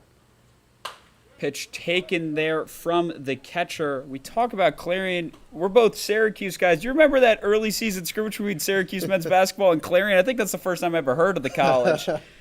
I can't say I was paying attention to that one. I mean, it was still football season with the McCord Magic that we had.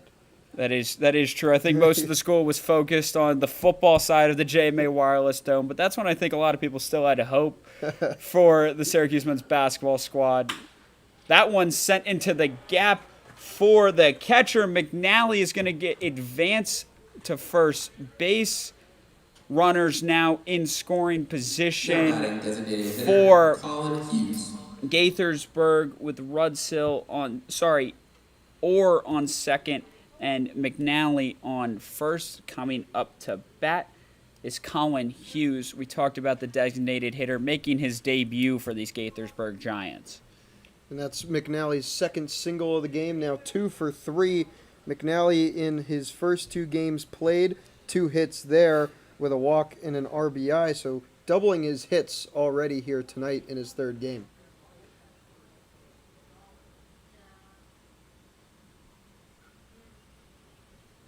And now pitch into the dirt, covered up by Jax Nicholas, making sure Gaithersburg cannot advance a stolen base.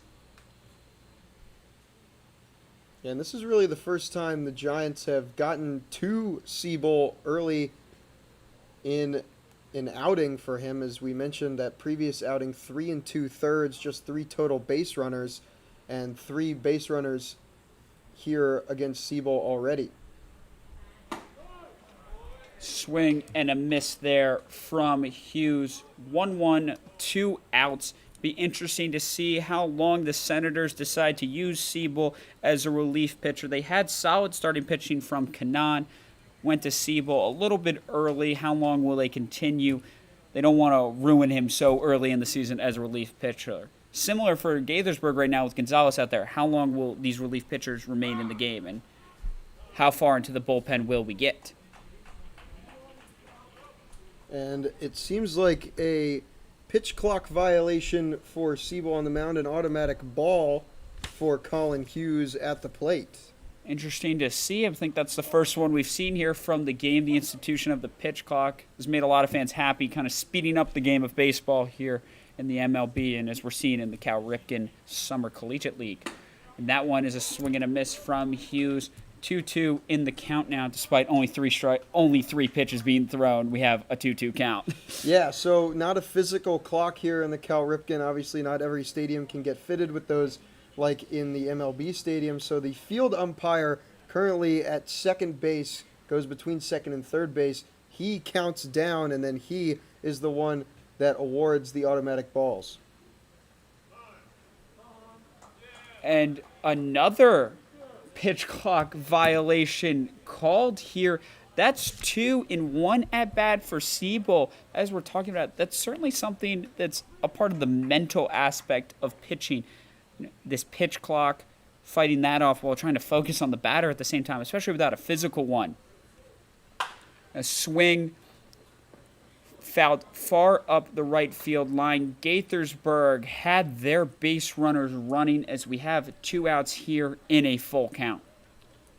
Yeah, so the interesting thing about this pitch clock, and last summer there was a rain delay. I'm blanking on which game it was, but the umpires actually came up to the broadcast booth in Gaithersburg, and I got a chance to speak with them because it was raining so hard. And they said they do give a little leeway when it comes to those pitch clock calls. And that's a foul tip, dropped third strike.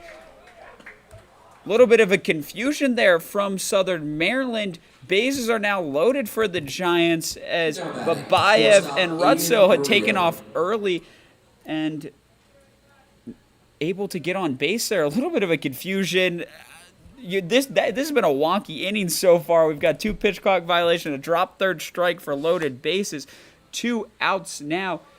And Gaithersburg with a shot here, bases loaded in the top of the 5th. Taken pitch from Aiden Marino. Big at bat for Marino, who's been a force defensively, looking to put his stamp on the offensive side. Marino check swing. Doesn't go. Jax Nicholas looked like he was going to throw to second there, but bases are loaded. Nobody was stealing home. I'm not really sure what the thought process was behind that. 2 outs here.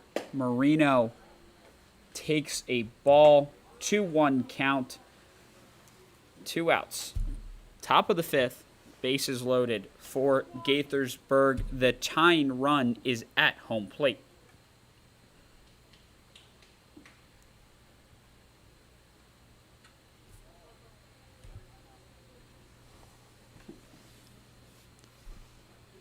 pitch here. Seibel. Marino doesn't go through it all the way, but enough for it to be called a strike. 2-2 count. First time we really have seen the Giants get to Seibel so far in his outings.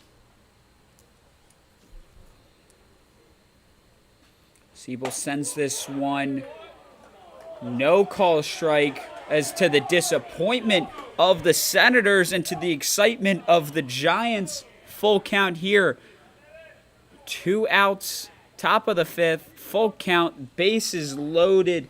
Aiden Marino, the undecided product, the sophomore, with a chance to tie this game up, takes a swing, and that's fielded perfectly by Cadiz Queen with the highlight play to get his pitcher Seibel out of a jam and get his Southern Maryland Senators out of this inning clean. The action isn't going to stop there. Keep on listening and watching here on the Gaithersburg Giants Network.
And we're back here in Waldorf, Maryland, Regency Furniture Stadium, the Cal Ripken Summer Collegiate League. Gaithersburg Giants 3, the Southern Maryland Senators lead this game with 7 runs. We've seen a pitching change here from Gaithersburg with Shane Murphy, the right-hander, coming in, the 6'1", undecided man on college himself right now.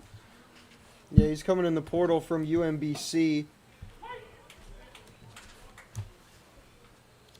where he made 5 total appearances, started a game for the Retrievers, but pitched just 3 1/3 innings for them this past spring. Reminder that the pitch clock is running from his dugout. Gets that one high into the left zone. Ball here, 1-1 count, as he is facing MJ Phillips, the DH for Southern Maryland. Sends that one, swing and a miss from Phillips. 1-2 count now. Phillips 1 for 2 in this game thus far. Had the RBI double back in the massive first inning for the Senators, which has still given them the lead here through into the 5th. That one, again, far and outside. 88 on the arm, but nowhere near the zone there. Going from Gonzalez, who seemed to have great control in the last inning, to Murphy, who's switching it up here, certainly, for these Giants. Puts that one closer to the plate. No call there. 3-2. Full count here for his first batter faced. MJ Phillips, the DH and Towson man himself. And he will be walked after a high left side strike sorry, not strike, far left side, outside of the strike zone, rather. MJ Phillips takes his choice of first base. And now Dan Serwick comes up to the plate, the first baseman from Southern Maryland. Yeah, 3 consecutive balls after you had the batter 1-2 is one thing, but those pitches weren't really that close to the zone. Not even giving MJ Phillips something to swing at, certainly.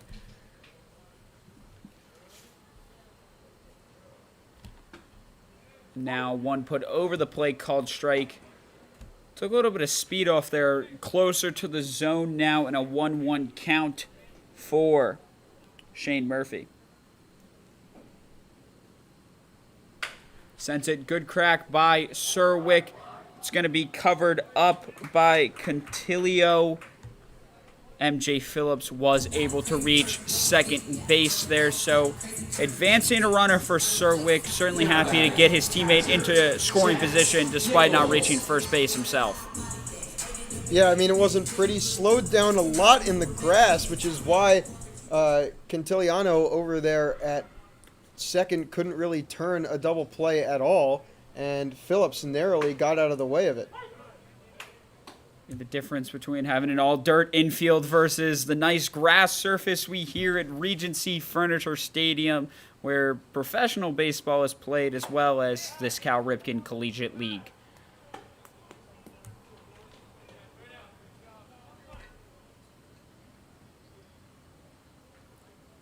Now, Murphy 0-2 right now against the catcher, Jax Nicholas of the Senators. Sends over the play. Loud bat for Nicholas, but it's not far enough. That will be easily fielded by Babayev, and MJ Phillips will remain at second base. 2 outs now in the bottom of the 5th. Third baseman, Kai Queen. Yeah, really nice job by Murphy. Got 2 quick strikes and then forced Nichols to hit something that was out over the plate. He got way under it as it was low in the zone, had to reach for it, and just like that, got 2 outs here in this inning. Now Cadiz Queen back up to the plate here for the Senators. 6'3" frame. Check swings. That pitch was put down low over the plate. 2-0 count. 2 outs here, bottom of the 5th. The runner in scoring position. It's MJ Phillips on second base for the Senators. That one is high and near Queen's head. He takes a second to step out of the box and control himself after nearly taking one off the noggin. Yeah, Murphy's also going to take a quick little breather and settle in here. 3-0 count, and you just almost hit the batter in the head. I believe Queen's the first lefty batter that Murphy has faced so far. That's where he's been putting a lot of his strikes. Almost put that one on his head. A little bit more control there. Still a 3-1 count here. If he puts one, Queen off the bat. Sliding catch is made by the center fielder. Certainly an upset call. The Senators thought that one came off the ground, but that was Jaden Brown sliding in to make the catch. And Southern Maryland Senators certainly have some choice language for the umps after calling that one a fair catch. Yeah, certainly. That one looked like Jaden Brown may have just gotten the glove underneath it. Really close play, and the glove may have skipped off the turf, which is maybe what the Senators are reacting to, but that will end the 5th inning. And stay with us here on the Giants Broadcast Network.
back here on the Gaithersburg Giants network.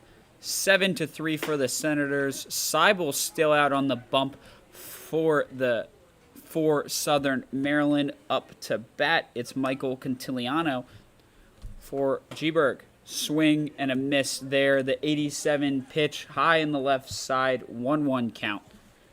Cantiliano certainly swinging for the skies, trying to get his Giants back into this game. It's been since the second inning since we saw runs after good early offense from Gaithersburg. It's certainly quieted out here into the top of the sixth. Far outside there from Seibel. The relief pitcher's been in there for a little bit. Yeah, and you mentioned how quiet it's gotten, and that's in large part because of Cadiz Queen at third snow-coned that line out to end last inning when it was bases loaded and 2 outs. So unfortunately for the Giants, couldn't quite make Seibel pay. Between Cadiz Queen and Nick Flores, it's been difficult to put anything in play to the left side of the field as we see a walk there from Cantiliano. Seibel losing track of the count, 4-1. As we talked about, Flores and Queen, that left side of the field, have been vacuums defensively.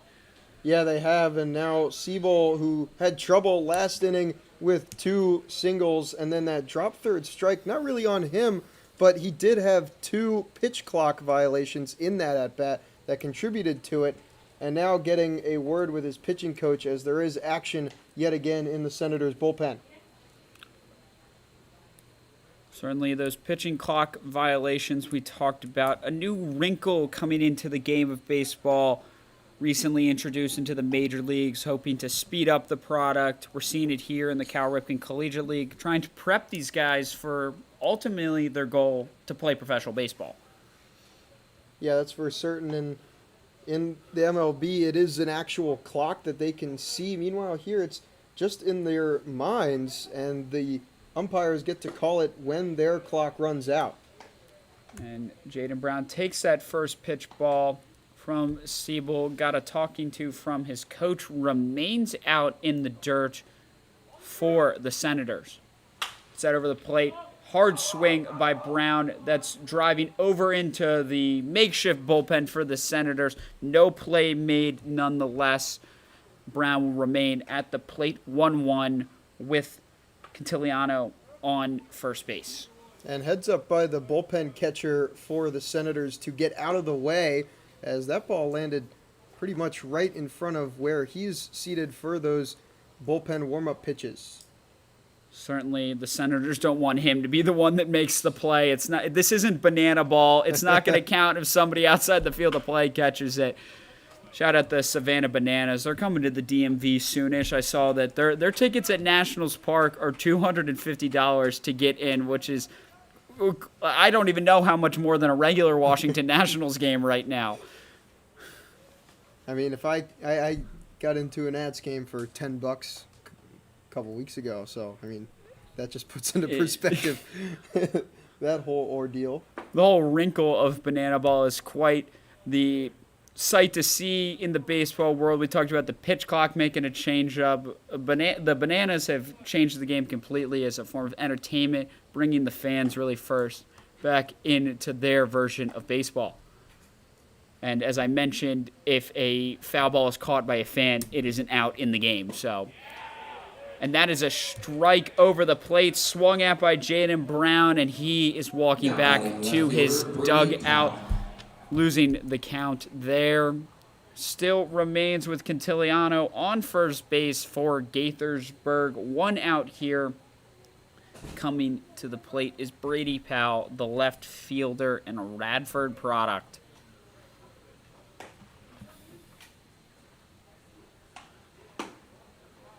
Seibel remaining out there, delivers a first pitch strike in this at-bat. And really the bottom of the lineup was the part of the lineup that got to Seibel for the Giants. This top part has struggled against the hefty throwing righty. Certainly, I believe Babayev is the only man from the top half of the order that's gotten on base against him.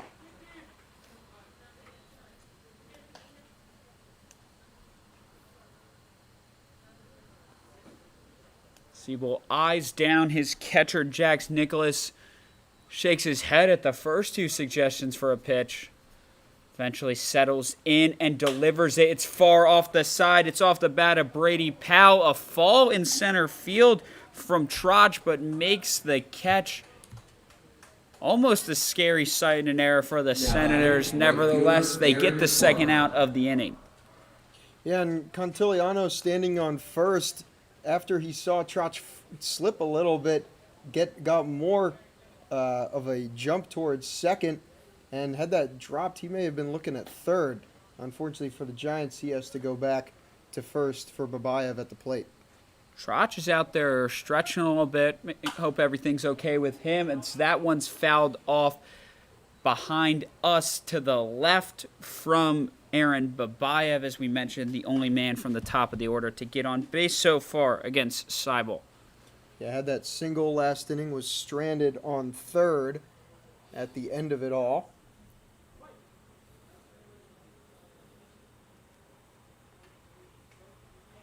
Seibel shakes his head at a couple of pitches, suggestions, delivers this one. Check swing there from Aaron Babayev. Babayev has been on base all three times he's gotten up at bat, knock on wood. He can put something into the field here as he's 2 for 2, double and a single and a walk for number 11. The left-hander has been great so far for these Giants, and they're going to need him to get back into this game here. Dropped pitch, no base taken by Powell there. Sorry, correction, Marino is the one that is on base. It's a 2-1 count, 2 outs here. Southern Maryland Senators 7, Gaithersburg Giants 3. Seibel lines up against Aaron Babayev.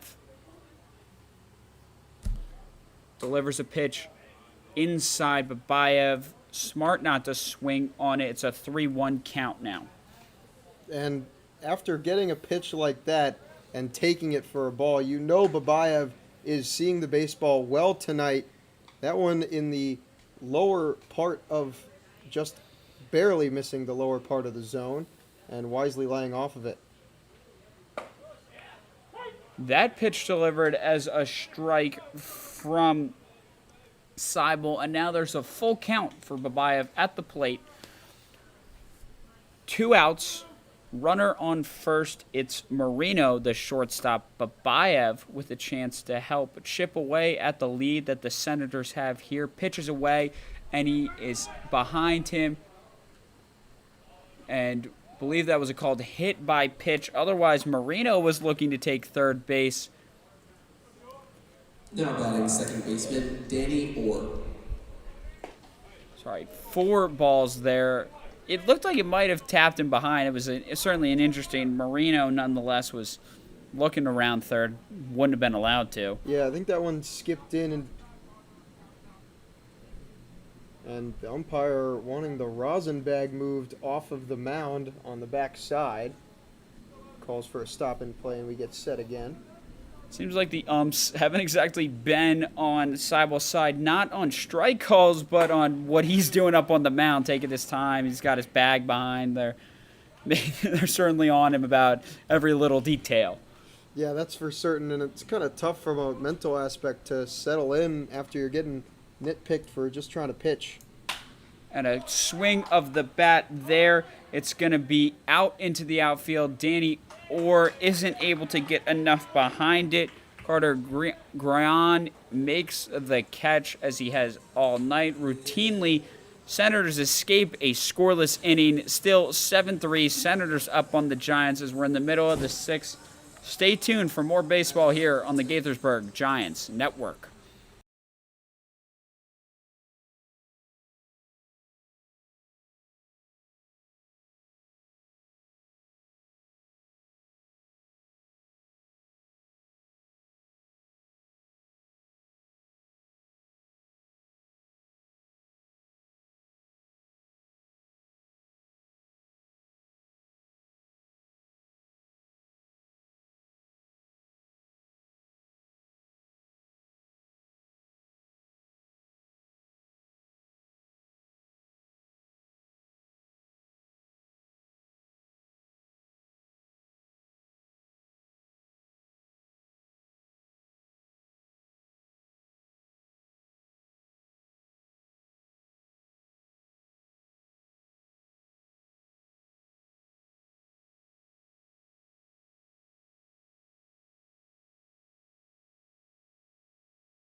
Ready?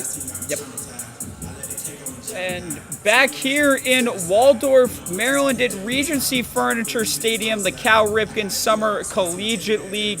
Gaithersburg Giants trail the Southern Maryland Senators 7-3. For Gaithersburg, we're seeing a new guy out on the mound. It's their Malloy man, Dylan Shriver, the right-hander, into the game. Yeah, Shriver has appeared already once this season against the Silver Spring Tacoma Thunderbolts, where he went 2 1/3 innings, gave up 4 hits, 3 runs, all of them earned, 2 walks, and just the lone strikeout across that outing. Now, Shriver will face up against Jax Nicholas. Sorry, correction, that is Jack Ewert out there for the Senators. Looked to take a bunt on the first pitch, pulls it back, 1 ball. Ewert had the Little League home run back in the first that put 3 runs on the board for the Senators and is currently the difference in this ball game. Ewert lines up, 2-0 count. Advantage his against Shriver, delivers the pitch outside, not maintained by McNally. No base runners to advance off of that. 3-0 count for Shriver early here in his appearance in this ball game. Yeah, Shriver needs to just settle in and find the zone, as that last one was probably the worst miss thus far, skipping in. Shriver delivers that one inside, first strike of the game. Ewert was just going to rest that bat on his shoulder, up in the count. Yeah, especially after the previous pitch, no reason to get the green light when you're up and nobody out. Inside pitch, Ewert jogs over to first base with the advanced walk. Coming up, Logan Tribble for the Senators, the left fielder, is coming into the game, has a guy on first, no outs, bottom of the 6th. A bit of a rough first at bat for Shriver. Yeah, really tough pill to swallow to start your outing off like that. He's going to try and look for a double play ball. Again, just had that lone strikeout across 2 1/3. And that bat, it's an error for the Giants. It goes through the legs of Danny Orr goes through the legs. He's upset with it. Jack Ewert was able to get to third. Logan Tribble was only got to first on it, but the Senators are now in scoring position, no outs. And the Giants' defense cannot be happy right now with how they've opened up this inning with Shriver and with that error from Orr. And for Shriver, that's really tough. You get the double play ball to try and give your defense a chance at a double play with the ground ball, but unfortunately just gets through the legs of Orr, and that pitch almost got away from McNally. And that one was over the head of Nick Flores at the plate for Southern Maryland. The shortstop that's been a vacuum defensively, and a big part of why the Southern Maryland Senators have maintained such a lead, as it's 7-3. And bat up the line, or not great with it again, gets the throw across. They're going to call Nick Flores out as a run scores. Jack Ewert crosses the plate. 1 out here. Or again, not able to maintain control of that ball perfectly. He does keep it in front of him and gets it to first in time, but not what you want to see defensively from a guy in Orr who had made some great plays down the line earlier in the game. Yeah, he'd made some great plays and a loud thud as the ball came off his body, but at least he stuck with that one and able to get 1 out on the play. Run does score, but now Shriver can maybe settle in a little more with just the 1 base runner on second. Logan Tribble did advance to second, got himself into scoring position with that at-bat from Flores. The RBI single, despite getting out. Shriver here settling in. It's a 1-1 count, 1 out. Game is 8-3. Senators with the advantage. Shriver delivers this one, swing and a miss. from Adam Trotch, the center fielder, who we saw go down to a knee when making a routine flyout. Saw him stretching a little bit, remains in this game. Clearly okay so far to continue. Pitch almost lost by McNally, maintained, keeps Tribble on second base. 2-2 count now for Trotch, facing Shriver on the mound. Righty winds up, sends this one far outside. Tribble's going to take third. McNally gets to it quickly. McNally, rather, gets to it quickly. Shriver covers home. Doesn't let more damage happen other than Logan Tribble advancing one. Yeah, after a couple wild pitches, McNally couldn't quite keep all of them in front of him. It's really tough ask for the catcher to be as acrobatic as McNally has been in this one. And that is up into the gap just a little bit. Adam Trotch off his bats one in. It's Logan Tribble that gets home, finding great space in between the infield and outfield there, and Shriver has let up runs so far here in the bottom of the 6th inning. It was the Gaithersburg Giants wanted to stop the bleeding and chip away from the lead, but it has only gotten worse here. Yeah, and you had the infield playing in. If Aiden Marino at shortstop is playing at his normal depth, he likely makes that catch as it just was lofted up into the shallow outfield grass, but because the infield was playing in, he couldn't get to that one. It was over his head, and another run scores for the Senators. Just lofted right over the head. I'd say it would look like a sand wedge, but it's not my sand wedge because that's usually not getting me up and out. We have a stolen base attempt here, missed throw by McNally, and the Senators continue a great offensive inning with an advanced base from Adam Trotch. Yeah, yet another runner in scoring position now for the Senators.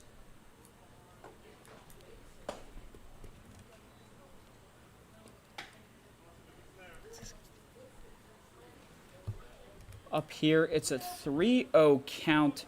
Shriver has lost a little bit control so far in this inning. Sends that one inside. That's cut deep to center field, left center field. Not that deep as it's caught by the shortstop Marino. They're missing the last one. Makes that play. Interesting that Dawson Smale in the pinch hit there had a 3-0 count and still got the green light. Even though you're up 9-3, you don't have that much to lose at the moment. Very interesting that he swings away on 3-0 when he's pinch hitting and gets the second out of the inning via a pop-up. Saw a pitch that he liked, had to take his advantage at it, and that pitch from Shriver is up near the head. Shriver needs to find a little bit more control. There's been quite a few errant pitches here so far in this inning. Shriver sends that one outside, almost a stolen base there from Trotch. He looked at it, but McNally able to gather it up. Chet Bowling at the plate for the Senators.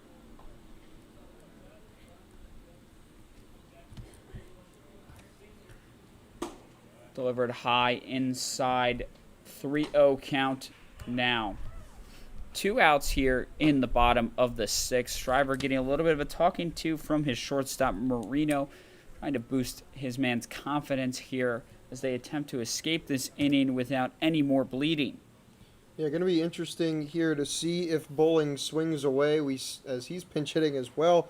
Smale in the previous at-bat also had a 3-0 count and ended up popping out to Marino.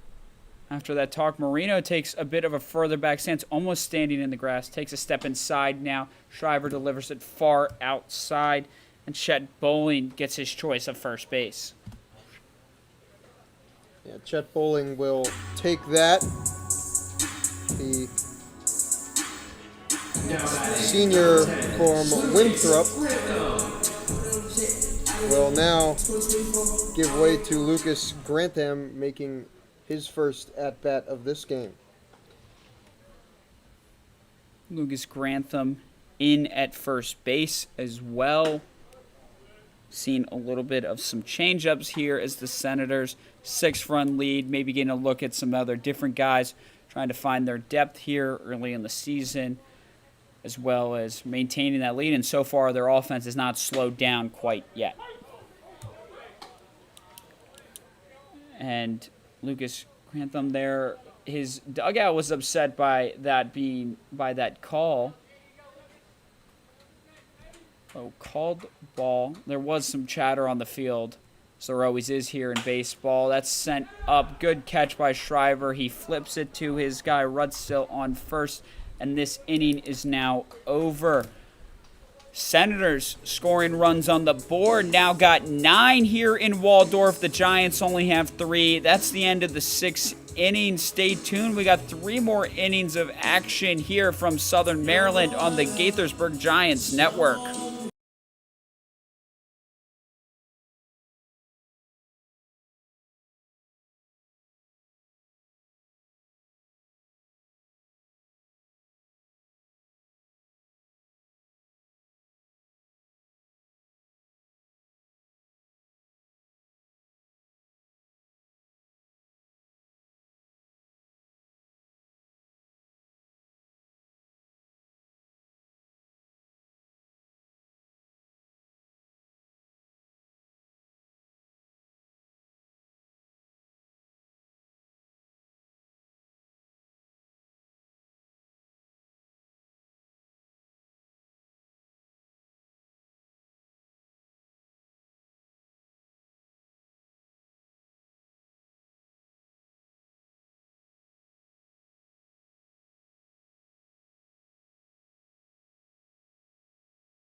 Now batting first And baseman, Bryce back Ferguson. here on the Gaithersburg Giants Network, Dawson Weatherhall has entered the game for the Southern Maryland Senators. Griffin Siebel making his exit after strong, but Gaithersburg was able to get to him on it, but a strong relief outing. No runs allowed in his time out on the mound. He's been great so far in his 2 appearances, as now Dawson heads to the mound for the Senators. And that's a swing and a miss from Bryce Rudsill, the first baseman from Gaithersburg. 1-1 count. Yeah, and the Giants going to have to do another velocity adjustment as Weatherald in the mid-70s here to start his appearance. That one's high outside and even below 70 as he faces Rudsill. Siebel lived in the low 90s, upper 80s for a large part of his appearance. And that one is foul tipped over our heads onto the roof here at Regency Furniture Stadium. Certainly making that adjustment to the difference in velocity now with Werwall out on the mound. Delivers the pitch over the plate. That's a high foul ball for Rudsill, and the routine catch is made by Queen to get the first out of the inning. Yeah, tough break for Rudsill. That one 69 over the plate and left the bat at 62. So again, these batters are going to have to adjust again, not going too early, not going too late, as The velocity has dropped way low. Now Ethan McNally, the man behind the plate, heads to the plate for Gaithersburg. First pitch, ball. Sends it. McNally gets a good chunk of it. Does not get through the gap quite enough. Speed. Throw is made by Nick Flores to first base, and the routine out is made. Now batting. Again, Designated Flores hitter, been great Collin defensively for these Senators. Yeah, really nice throw on the run. Nice stretch by the first baseman, Grantham, to keep his foot on the bag. Looked like he almost went off for a second. McNally couldn't quite beat the throw, just on his legs. Delivered inside, swing and a miss from Cole Hughes of Gaithersburg, again making his first appearance for the Giants at DH tonight. 0-1 count against Warball, the pitcher.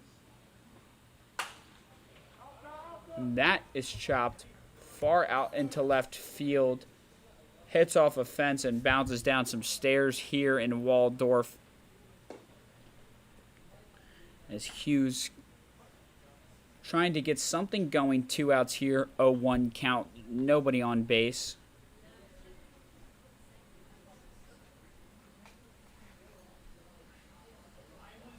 Pitch delivered by Worthall. Sent into the middle. Almost reaches the gap, and it gets there for Cole Hughes. He gets on first base. Looked like Nick Flores was tracking towards it, but just continued to fly over his head. And the Giants have some life here with 2 outs. And Collin Hughes, after lining out his first time up, 3 straight singles for him in his Giants debut. And that was the fastest pitch that Weatherald has thrown thus far at 78. And that ball is fouled up behind us here. Aiden Marino getting contact off the ball. It was only 56 off the bat. Sends it behind us.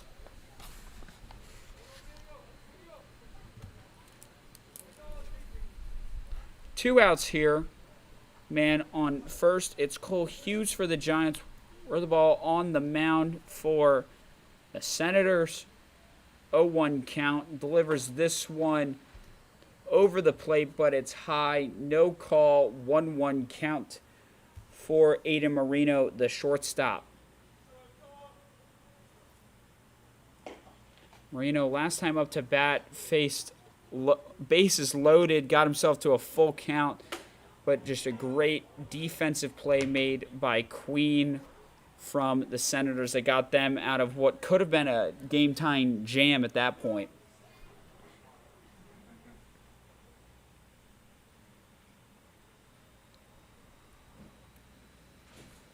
Marino swings on that one, fouled up directly behind him.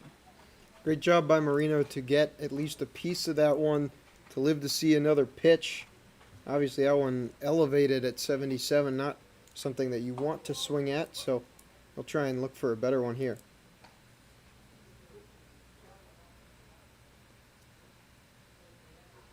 A delivered pitch again high from Worthwell.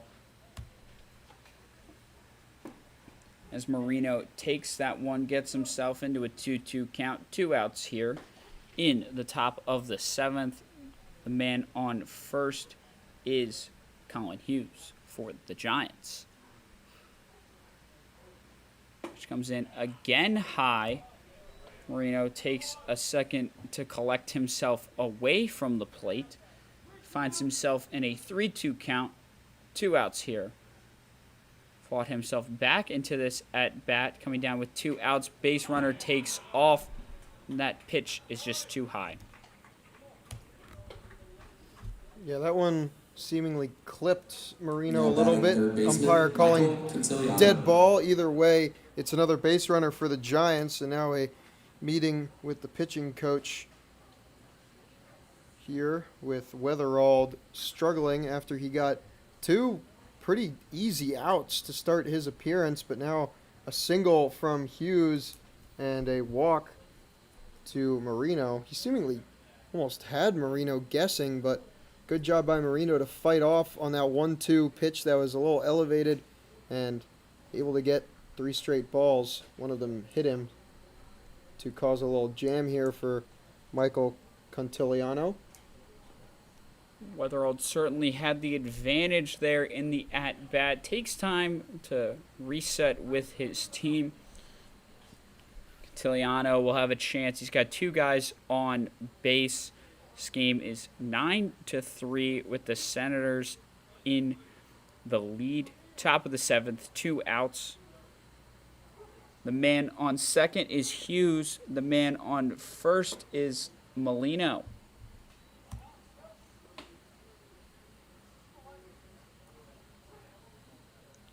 First pitch ball there from Weatherald. Delivers his second. Check swing there from Contigliano. Gets the ball call.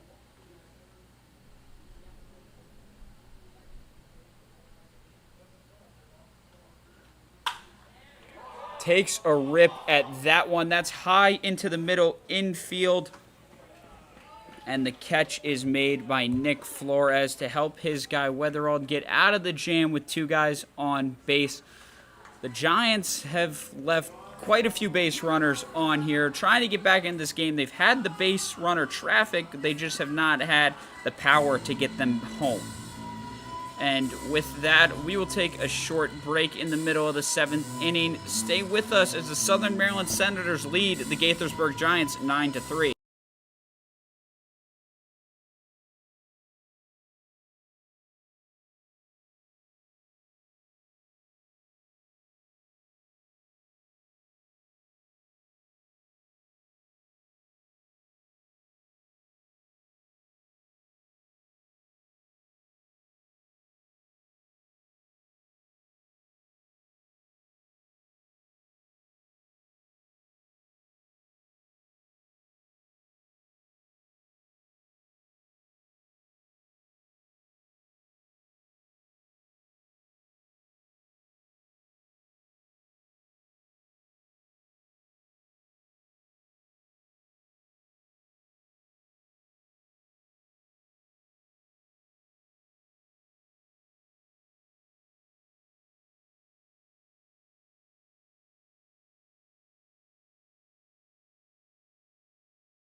Okay.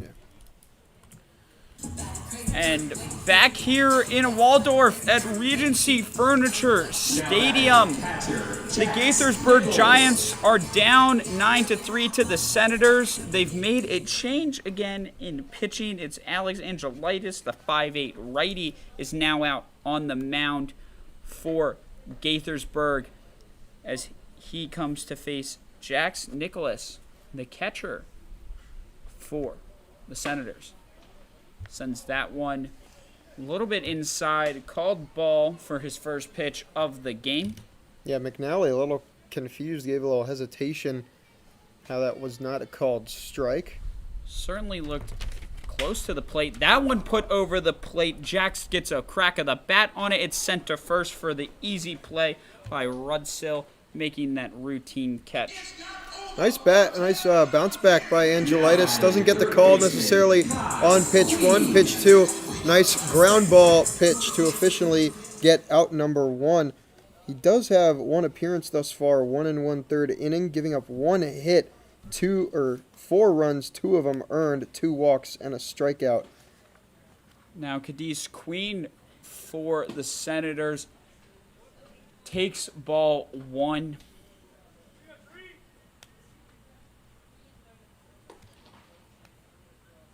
Angelitis sets up for his second pitch, delivers this one high outside. Queen gets a piece of it, sends it up behind the broadcast booth here at Regency Bank. Regency Furniture Stadium. Queen fighting that one off. It's a 1-1 count, 1 out, bottom of the 7th. Senators lead 9-3 over the Giants. And Angelitis, his mechanics on the mound, he's only 5'8", so he has to generate speed somehow. So just the ability, I mean, on that pitch, the way he is able to whip around his entire upper body to generate an 85-mile-an-hour pitch is quite a spectacle. Angelitis certainly having his power so far, delivers that one. Queen gets a piece of it. It's 2-2 count now with that foul tip. That one delivered here on our TrackMan shows right in the center of the strike zone and too fast for Queen to get good contact. Another hard delivery, swing and a miss from Queen. He's walking back to his dugout. Angelitis has 2 outs in his outing here for Gaithersburg. Now batting second baseman Jack Ewart. Jack Ewart up to bat now. Can Angelitis make it a perfect 3 for 3 on batters and outs? Angelitis sends that one. The call was made by the first base umpire, called ball so far.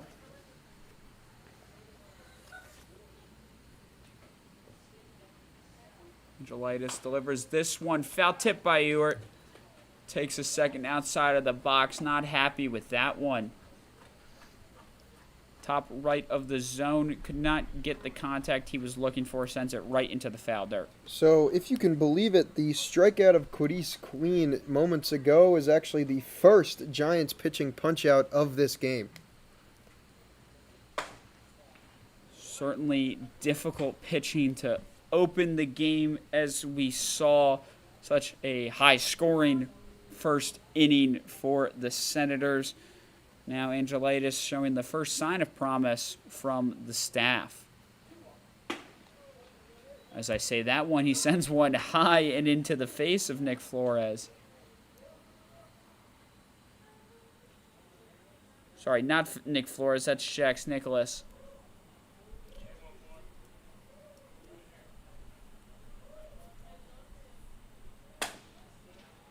A hard pitch down the middle. There's the velocity we're talking about with Angelitis. Whipping his body through. Gets himself to a full count with 2 outs here. The bottom of the 7th. Angelitis winds up. Sends this one. It's a swing and a mix from Jax Nicholas. Yeah, that foul tip hit McNally square in the chest protector, but still Ewart barely got a piece of that one. Didn't take much off the velocity, so McNally feeling pretty much all of that 84 mile an hour into his chest.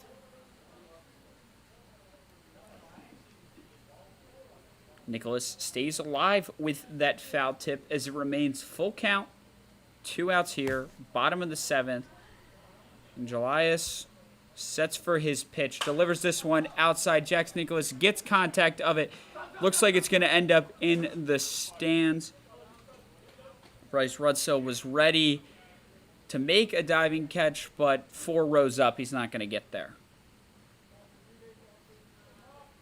Yeah, as tall as he might be at first base, he can't stretch about the 9 rows deep it was into the stands. Nicholas keeping himself alive here. And there's the swing and the miss that ends his at-bat and ends this inning. More action to come here in Waldorf between the Giants and the Senators. Stay tuned.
And we're back here in Waldorf, Maryland, the Cal Ripken Collegiate Summer League. The Southern Maryland Senators 9, Gaithersburg Giants 3. The Senators have made a pitching change. So they now go to the big man, 6'5", 210, Alan Miller out of Shepherd University. Yeah, Miller pitched in the first meeting between these two teams back on June 4th. 2 innings pitched in that relief outing. 2 earned runs, 3 hits, and a walk. 5 strikeouts, though, across the 10 batters faced. Here delivers his first pitch. That's high and outside against Jaden Brown, the center fielder. And Brown, the first time he's struggled in a game this season, 1 for 4 here tonight. And has a good contact made, but it is right to the glove of Carter Greon in right field for the Senators. First out of the inning for Miller and company. Now up to bat, it's Brady Powell, the left-hander. Left fielder, Brady Powell. The left fielder, rather, the right-hander, nonetheless, for Gaithersburg. Miller winds up, delivers his first pitch. That was over the plate. Powell chopped at it, runs it out to first base. Play is made from Queen to Garthat. Now batting, right fielder, Aaron Barber. That is a quick 2 outs for the Senators in Miller's appearance so far. Gaithersburg looking to operate and find some offense here. 2 outs on the board as they bring Babayev to the plate.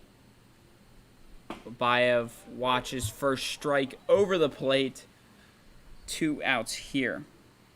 Alan Miller been efficient here in his pitching performance.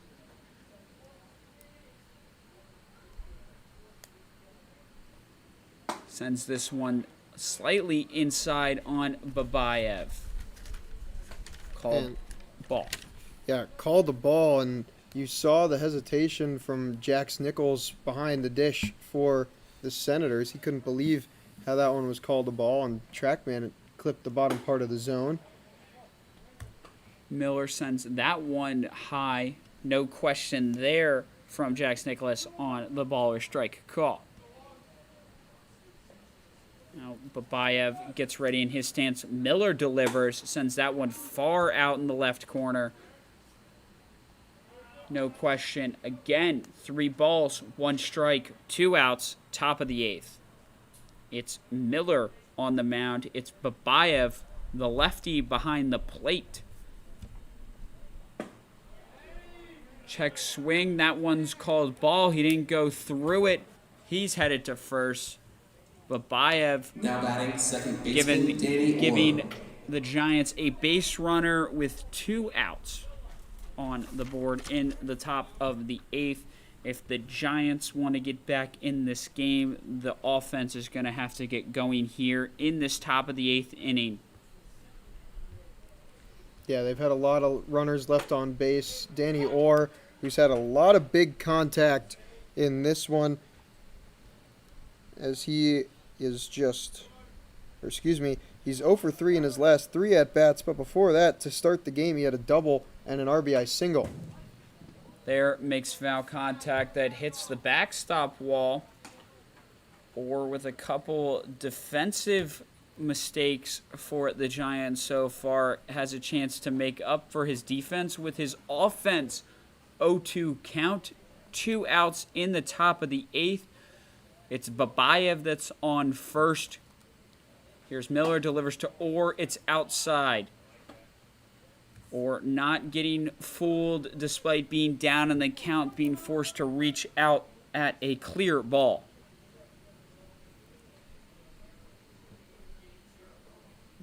The 6'5" Miller delivers this pitch. Orr gets a piece of it. It is fumbled around, and he gets on base. That was Calvin Cook. He's in the game for Nick Flores, who had previously been a vacuum. at the shortstop position for the Senators. So, seeing some changes here, a play that probably would have been made different now. This is a high fly ball from Rudsill, and that is right into the glove of the Senators, and that will end the top of the 8th inning. Still Senators up 9-3 on the Giants. Stay tuned. We have an inning and a half left of baseball here.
All right, you ready? And we're back here in Waldorf, Regency Furniture Stadium, home of the Southern Maryland Senators. You're watching Gaithersburg Giants Network. Senators are up 9-3 on the Giants. We're seeing a pitching change once again for the Giants. What has been a struggle here today, Evan Saratini, the Denison player, will look to change that up here in the bottom of the 8th inning. Sets up, delivers his first pitch over the plate, and that's called strike. He's facing Logan Tribble, the outfielder in left for the Senators. Saratini puts this one. Tribble takes a little half chop at it, fouls it up directly behind him. Yeah, Tribble, one of the few guys who started the game, still in the lineup for the Senators. No inning limit placed on him for certain, as we do have a 9-3 game here. Bottom of the 8th, it's an 0-2 count. Puts that one over the plate, and Tribble is going home looking. And after going over 6 innings without any strikeouts, the pitching staff for the Giants now has 3 straight batters retired via the K here in the late stages of this game.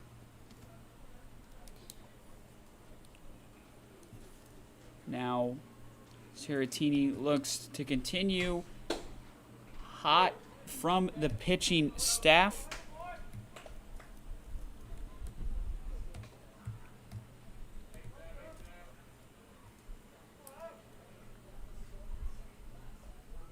Saratini lines up, delivers this pitch, and that one is called strike. Was a little bit high, still called strike nonetheless.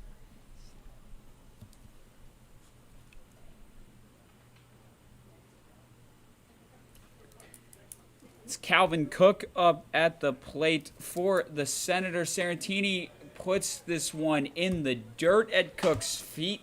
Doesn't hit him, but that is a ball. 1-2 in the count. 1 out here in Waldorf. And that ball, hard chop into the left field foul territory, over the concession stands, over the stands, over the fence, somewhere in the parking lot. I don't hear a car alarm or a busted windshield. Don't think Regency Furniture Stadium Insurance will be getting a call from anybody. Well, I parked far enough away, that's for certain. That is smart. You've been here before. I haven't. I figured I'd pull as close as I could to the stadium. I probably put myself close to foul territory. Might have. Yeah, my first time here, I did the same thing, and luckily nothing happened there. But after that, every game that I've been here for since last summer, I've parked further away. Calvin Cook looking at that one, headed back to his dugout. Not too happy with his at-bat. And Gaithersburg has found a little bit more heat in their pitching here in the relief so far. Sarantini's been good in this inning, keeping control, getting 2 guys out. We talked about the lack of strikeouts. Angelis got that started in the last inning. This is the type of pitching Gaithersburg could have used earlier in the game if they wanted to make it a more competitive matchup. Yeah, that's for certain. And especially, lack of strikeouts, but the offense has produced more hits than the Senators in this one. It's really just been the errors and the untimely errors at that. The Little League home run back in the first inning, not helping anything. And then you think about the ball that got through the legs of Danny Orr. It's been just Giants miscues that just haven't been able to convert this one. And that's where we stand with this 6-run game. And Trotch got a cut of that one straight into the dirt for a foul ball. Santini has a 1-1 count. 2 outs here facing Trotch, looking to get his Giants out of this inning, which as it stands right now would be the final defensive inning, as this game is 9-3, unless Santini gets his squad, fires up, and gets the bats hot as a pitcher. Well, he's trying to strike out the side here, which is a very dynamic change from what has been a very bad performance from some of the arms in this game. But a great game thus far for Saratani in this relief appearance. It's now 2-2 with 2 outs. Looking to close out this side. Third strikeout, pitches away. It's inside, called strike nonetheless, to the dismay of the Senators. That cleans out the 8th inning. Will that be the final defensive stand for the Gaithersburg Giants, or will they get the bats hot here? Down 6 runs, headed into the 9th. Keep listening for the final inning of action here in Waldorf on the Gaithersburg Giants Network.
I'll get you that. Thanks. Appreciate it. We are back here in Waldorf. 9th inning. Zach White steps up to the plate as a pinch hitter. The normal everyday catcher looks to get something going here. If they are going to get back into this game, they need 6 runs. We just heard Creed singing higher. That's where those balls need to go, and they need to get out of this park. First pitch, that ball's certainly high. Wrong direction, though, over our heads. Zach White was listening to you there, but very late on that one, getting under it.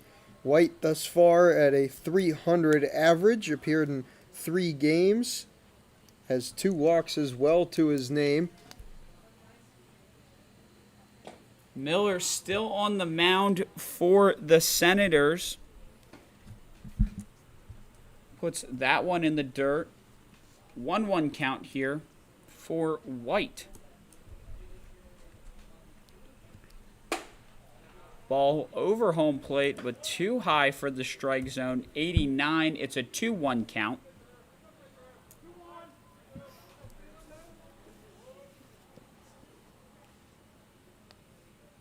Miller puts this one away, but it's high and inside. 3-1 count now. The Senators are 3 outs away from ending this game, but Zach White is fighting off this at-bat. There's a foul ball. Takes us to a full count, 3-2. Yeah, Senators trying to get their 5th win in a row. Meanwhile, the Giants, who started 0-3 in this season, trying to get back-to-back wins after they had an off day yesterday due to a rain out against the Aces. We'll have that game tomorrow night in Gaithersburg at 7. And that ball is up, not quite to the gap, though. Calvin Cook makes the play there. That is the first out needed to put this game to bed.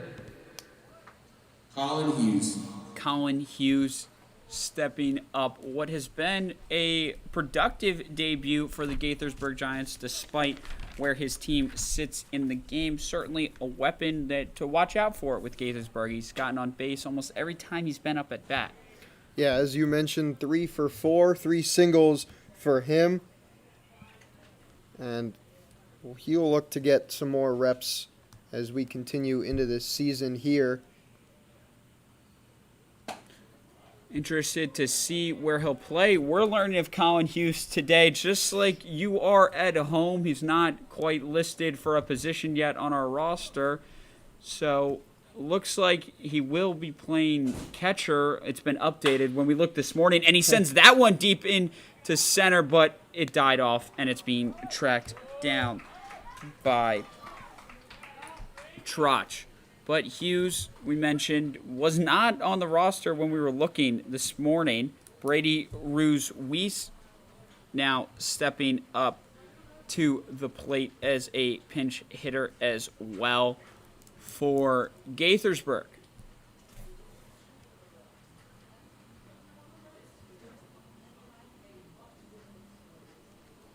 Now, 1 out away. Alan Miller looking to put this game to bed for his Senators. Sends that one high in. Ruiz-Weiss not fooled by it. 1-0 count. 2 outs here. The Yale Bulldog has appeared in 2 games, 8 at-bats, 3 hits. And that one is put almost into the gap, but the diving catch. Calvin Cook ends this game. The shortstop play was consistent all day. It went from Nick Flores to Calvin Cook, and with that, the Southern Maryland Senators finished the game 9-3 against the Gaithersburg Giants. Yeah, this game was really just a tale of 2 defenses. Ultimately, the offense is pretty much there for both sides. A lot more situational hitting for the Senators, but for the Giants, defensive mistakes. Meanwhile, for the Senators, defensive consistency, as you noted, especially at that shortstop position. So, a lot to take away from this game for the Giants, and hopefully they'll be back tomorrow night as they take on the Alexandria Aces at 7, a makeup from yesterday's game that we were supposed to have, but we'll be back on the call for that one in Gaithersburg. We'll be back home at Cresswell Field. Gaithersburg looking to find a little bit more consistency in their pitching and everywhere else, looking to get back in the win column. That's it here for today on the Gaithersburg Giants Network. The Southern Maryland Senators 9, Gaithersburg Giants 3. I'm Collin Smith alongside David Lewis. Have